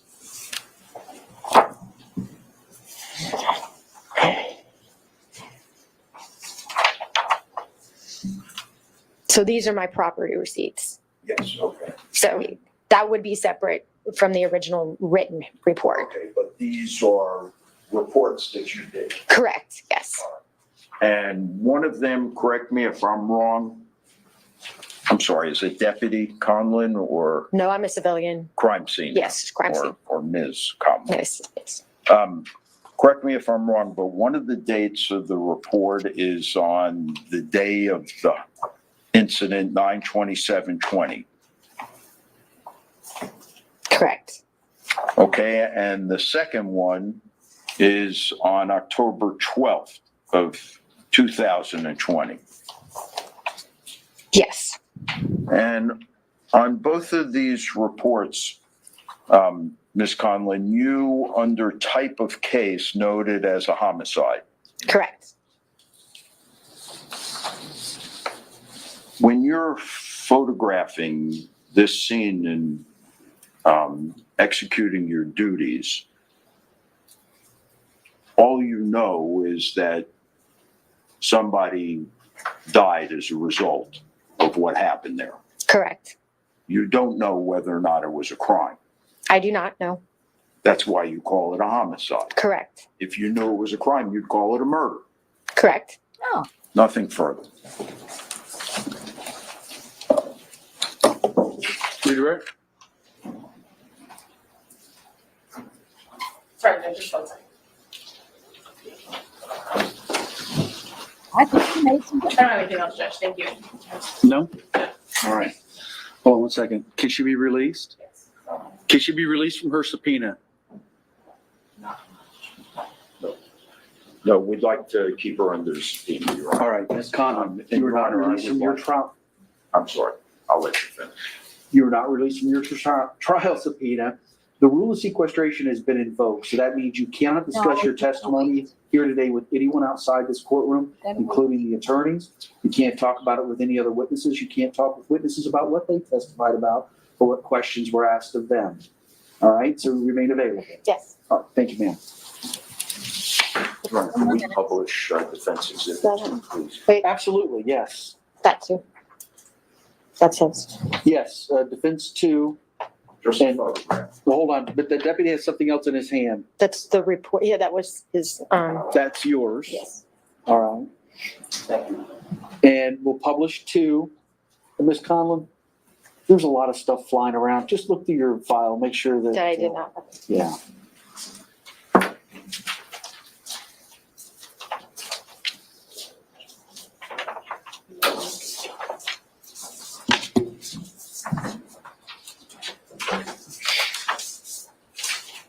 Everything's yours? Yes. That's All right, ma'am. You're free to go for now. Be available if they need you again. Yes. Thank you. Judge, can we approach? Yes, while they're looking at defense 2, go ahead and approach. Okay, what was defense 2? Jury is looking at defense 2. Oh, her concealed weapon license. And I was trying to say that when her and Doug first met, she had a weapon in her bra. They were at a political event. And I don't know if she was part of the, not Secret Service, but something. So he knew from square one she had a concealed weapon license. But prosecution doesn't want anybody to know that. Why wasn't that brought forth? It was brought forth. I mean, they brought forth the other gun. Actually, there's a total of 3 other guns, I think. One in the book bag or backpack. One in the Jiffy can. And one in the pantry. All right, members of the jury. So we've had a very busy day, and talking with the attorneys, we're right on time. We're doing great. There's some couple of legal matters that I need to address before we go to tomorrow, just to kind of smooth things out and make sure the presentation doesn't take up too much of your time and it's as smooth as possible. And I think what I prefer to do is go ahead and let you all go for the evening now.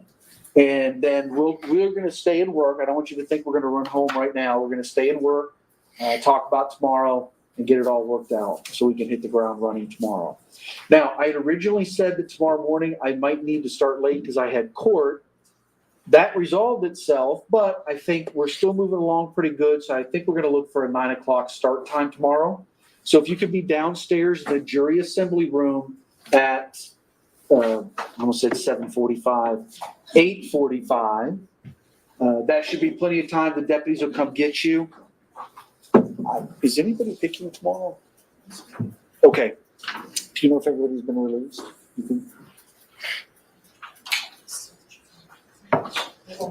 There won't be any jurors. Okay. I was just checking because a lot of times we'll pick juries on Mondays and Wednesdays. So I was just checking to see if there's going to be a whole bunch of people down there. The clerk says probably not. So you'll probably have the room to yourself. If there are people there for civil juries or something like that, if you all could kind of stay generally in the same area, you have to sit right next to each other.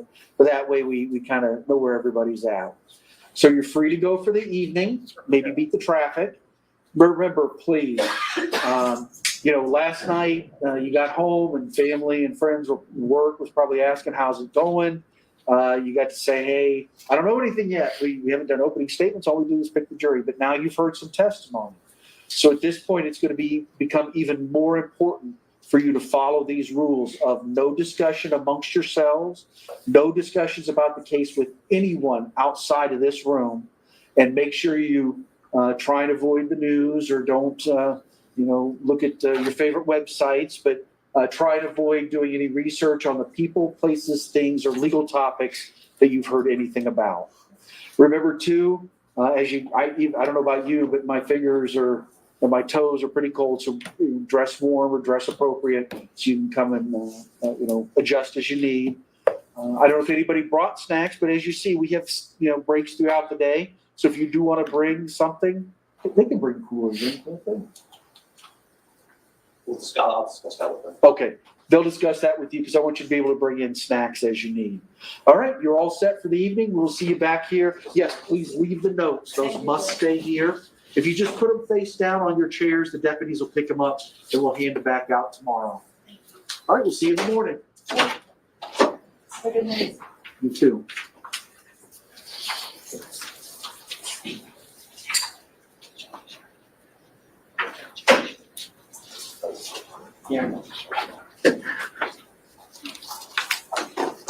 Okay, you all can have a seat. Yeah, I was also gonna say, it's only been about an hour since the last break, but does anybody want to step out for a minute? I would like to. Okay, No, let's go. I'm good. I'll take a 5-minute break though. That way if you guys want to stretch your legs.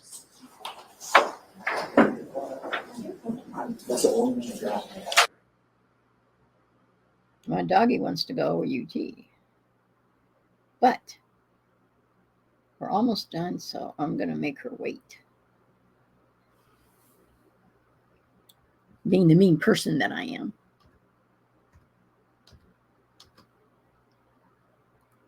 I heard you type and I want to make sure that you were also ready. All right, first things first on my list is I still have a whole bunch of these transcripts from the 911 call. Do you want those back? Did you get one? Yes.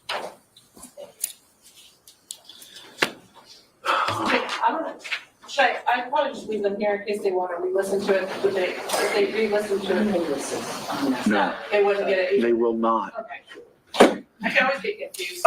You know what? Listen to it in the court. I'll just Yeah. leave them. If we don't use them, we don't. Yeah, I just, for your edification, for everybody here's edification, and I meant to tell the jury this, and it's on my list and I forgot. The boil water notice was extended to Wednesday. Yes. So continue to bring your bottled water or your sodas or your coffees or whatever it is. And I meant to tell the jury, it's okay, because what's today, Tuesday? Yes. Oh, it is Tuesday. Hopefully, 10 a.m. tomorrow. it's 10 a.m. tomorrow? Okay, well, that's not so bad. That's not so bad. Okay. These are from containers or something.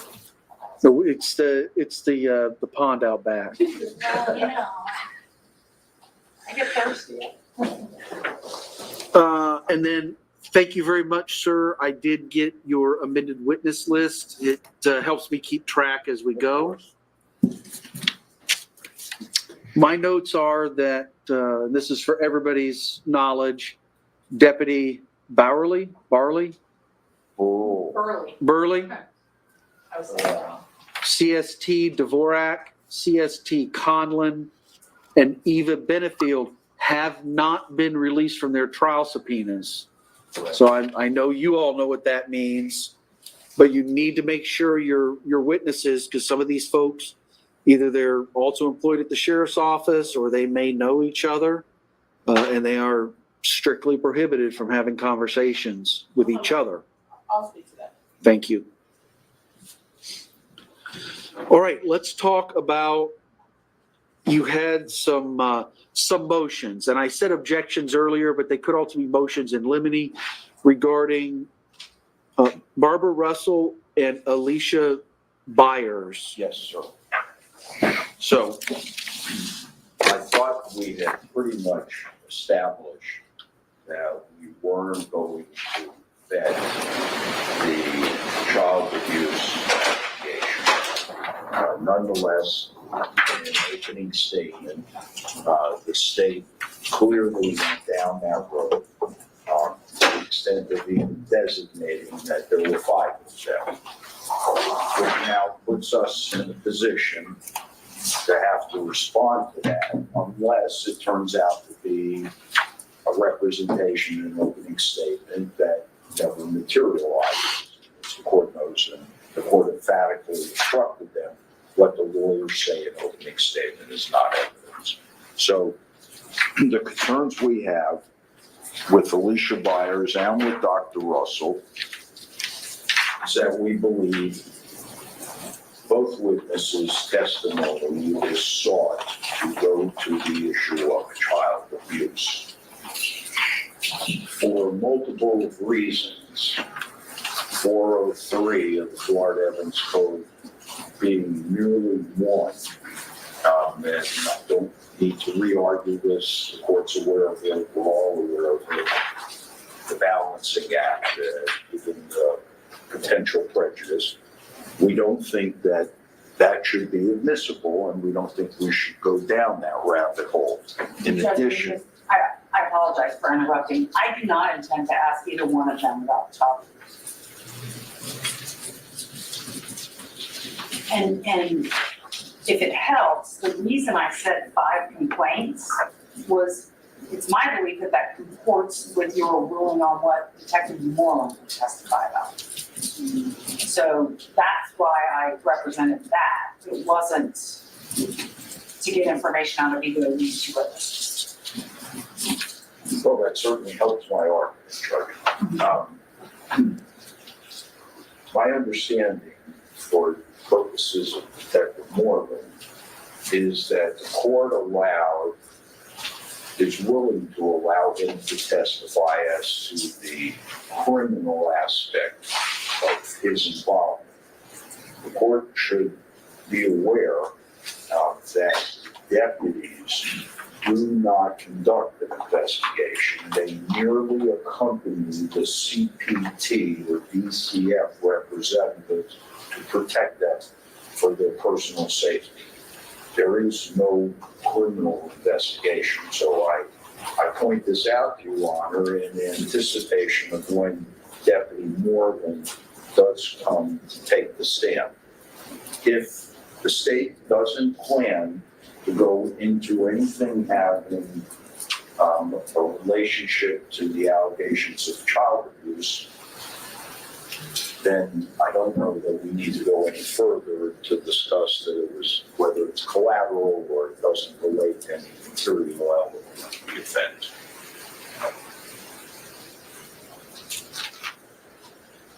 And let me just clarify, that argument relates to Barbara Russell and Alicia Byers? Alicia Byers, yes, and it may in fact relate to Deputy Moreland once I get a chance to ordeer him about his actual participation and whether or not he's just there for safety purposes to protect the DCF representative. And I can just represent, I mean, you can board iron him if you'd like, but I can represent to you that he did his own independent criminal investigation. But he and the DCF or CBT people all work together. They all have their different goals. But he did investigate criminal. Well, who would he be investigating? He would be investigating the target of the complaints. What relevance would that have to Ashley Benefield? What I envisioned from all of this was I was allowing Detective Moreland to testify consistently with what I allowed at the stand your ground hearing. That there were 5 complaints made. I think I allowed the month and the year. The alleged perpetrator being Doug Benefield. An investigation was conducted. The general allegations were, and whatever they were, and that the cases were closed with no action. Exactly what I allowed at the stand your ground hearing. And then I did not allow Kim Griffin. Remember that's the one from CPS. Was she going to be an expert? Then it was no, she's not going to be an expert, but we want her to testify about those same 5 complaints from the CPS aspect, that they were investigated and they were closed with no action. And that's where my ruling was no, because I think under 403 that allowing both of them to testify, and I completely understand that this is criminal, Moreland, right? If we have a silo, Moreland is criminal, 5 criminal investigations. Griffin is CPS, civil, 5 investigations. But my ruling was under 403, I thought allowing both of them to go into it could confuse the jury, mislead the jury into thinking, well, there were 10 investigations. So that's why I made the ruling I did. If you're asking me to revisit that, because I would allow Detective Moreland to testify that there were these 5 complaints that were forwarded to him. Is he CAC? Yes. So he was CAC at the time. they were investigating, in the information I gave. How can I, if that comes out, how can I not bring out on cross that two of those complaints were from independent third parties, two professionals? Well, I did not allow them to go into who made the complaints. That was the subject of a prior motion where I said, no, you cannot go into who actually made the complaints. The state is prohibited from going into that. And I won't ask for names, I won't look for identifications, but I think I'm certainly entitled to show that it wasn't just Ashley Benefield. And I don't know if he knows that or not, because I don't think that question was raised at the stand your ground hearing or any of the motions I've covered. It might have been covered in a deposition, so I'm not aware of it, but I don't know if he even knows who made the complaints. Okay. I don't know that he does. I'm hard pressed to believe he conducted 5 criminal investigations and he doesn't know that 2 of the complaints came from the pediatrician and the psychologist. Yeah, and I'm not trying to open Pandora's box. I'm just saying I personally don't know. So you may want to talk to him tomorrow before he testifies, or maybe it was in the deposition. I don't know. Okay. But that's my ruling as of right now. Moreland can testify. Griffin can't. He can testify about those 5 criminal investigations that came to him as part of the CAC unit and the information that I allow. If they want to get into more, you want less. So that's where it's not a compromise, but I think that's the correct legal ruling. So now I have a second motion. Yes, sir. Knowing that Alicia Byers and Dr. Barbara Russell are not being called for purposes of child abuse, what possible relevance could they have to this? I have no idea. Why? So is this the similar motion? They filed a motion in limine for me to force you to proffer your expert. Are you now motioning for me to force them to proffer theirs? No, because if you would have granted theirs, then I would have said yes, but you denied theirs. Goose and gander, but no, I denied it because I don't think there's any basis for that. Okay. So I just want to alert the court that I'm going to be on guard for that, and there's going to be some objections potentially. Understood. And it happens all the time where depositions have been taken or reports have been written or affidavits have been done, and you can file motions in limine to limit or restrict certain areas, but I don't have any of that in front of me. Okay. The last thing I heard about anybody was I granted the request to depose Russell, and I haven't heard anything since then. So, well, what else can we talk about this evening before I let you go? I think we're ready. I have one small thing. We did do a stipulation for the ID of the victim. Sure. I think it's not an issue in this case. Nobody's objecting or arguing, but I just wanted that to be a part of the record. All right. I think she wants me to fingerprint it also, Judge. I'm sorry, sir? I think she wants my fingerprint on it as well. If you would bear with me, Miss Benefield, would you raise your right hand? Do you swear or affirm to tell the truth, the whole truth, and nothing but the truth? Yes, All right. I just want to ask you about this trial stipulation that was just handed up. It's got the case style at the top, trial stipulation, and here's what it says. It is hereby stipulated and agreed by and between the parties that the identity of the deceased victim is Doug Benefield, white male, date of birth 10/2/61, a human being. It's got Mr. Taylor's signature. None of this is dated. It's got Mr. Taylor's signature. It has Ms. O'Donnell's signature, and it purports to have your signature right above your name and the word defendant. Is that your signature? Yes, Your Honor. All right. I'm not going to ask a lot of questions, but essentially, ma'am, do you understand that at trial, the state has to prove certain elements? One of those elements is that Doug Benefield is deceased and is deceased. They'll have other things they need to prove. But you understand, by entering into this stipulation, you're basically saying you don't have to prove that state. The defense is agreeing that the deceased victim in this case is Doug Benefield. Yes, Your Honor. All right. Fair enough. That's all I wanted to confirm. So I've got this. I'm going to give it to the clerk so she can stamp it in.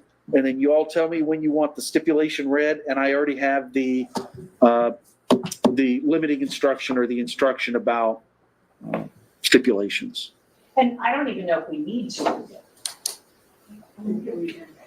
Okay, maybe we could read it during Dr. Vega just to be certain, but. I will let you prosecute and defend your case. Let you see fit. Okay. All right, we'll see you tomorrow. Hey, listen, so I'm not sure that I need to have you here at 8:30. It sounds like it's worked out, and You want to hear 9 o'clock? looks like it's going to be 9. Do I hear 9:30? Over my objection. I thought you had something in the morning. No, I have bond hearings. I ended up not having any bond hearings, and I don't have any case managements for tomorrow. Now next week I do. Judge, 9 o'clock is very much appreciated. Yes, 9 o'clock. But 9 o'clock start, so maybe 8:50, 8:55, getting all set up. Okay, yes, sir. All right, deal. Joe, can we, will the, just. All right, we'll be off the record until tomorrow. That was interesting. Some of the behind the scenes stuff. Well, at least I found it interesting. I know that's stuff that Miss Emily D. Baker likes to witness because she was part of that behind the scenes stuff for many years. I don't know how long she was a prosecutor out in California. Okay, so that's the end of. Are we only on day 1? Was this all day 1? It went on and on and on. Yeah, this is all day 1 afternoon. All of those pictures. I really think it could have been pared down. It'll be interesting to see how much of it gets referred to. But it seemed redundant to me. It seemed to be floofing. Is that the word I use? Fluffing. Some people say my dog has a fluffy tail. I say it's a floofy tail because it's not just fluff, you know, it's really floofy. So we will end it here. And I don't like so much how Law and Order does their Law and Order, whatever the hell I was just watching. I don't see people who are talking too much on the defendant. I mean, yeah, you need to see the defendant, but not every second. So that's where we're at right now. The prosecution put forth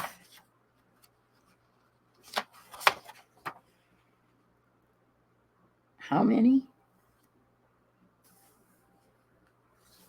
My dog is pacing. Let me see how many. 8? Yeah. A total of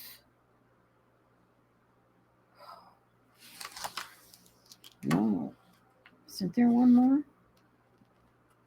No, that was all her. Jeez. With all those,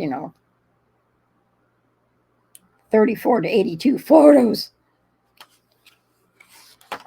Yeah, that was all her. So that was a total of 8 witnesses from the prosecution.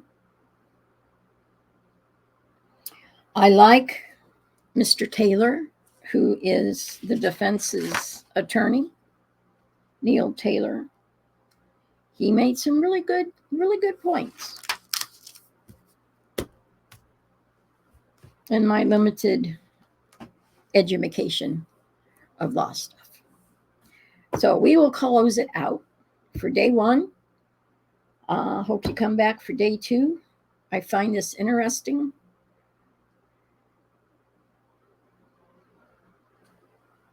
Yes, I'm leaning in a certain direction. I'm still a little open to the possibility that I'm wrong, but I don't think so.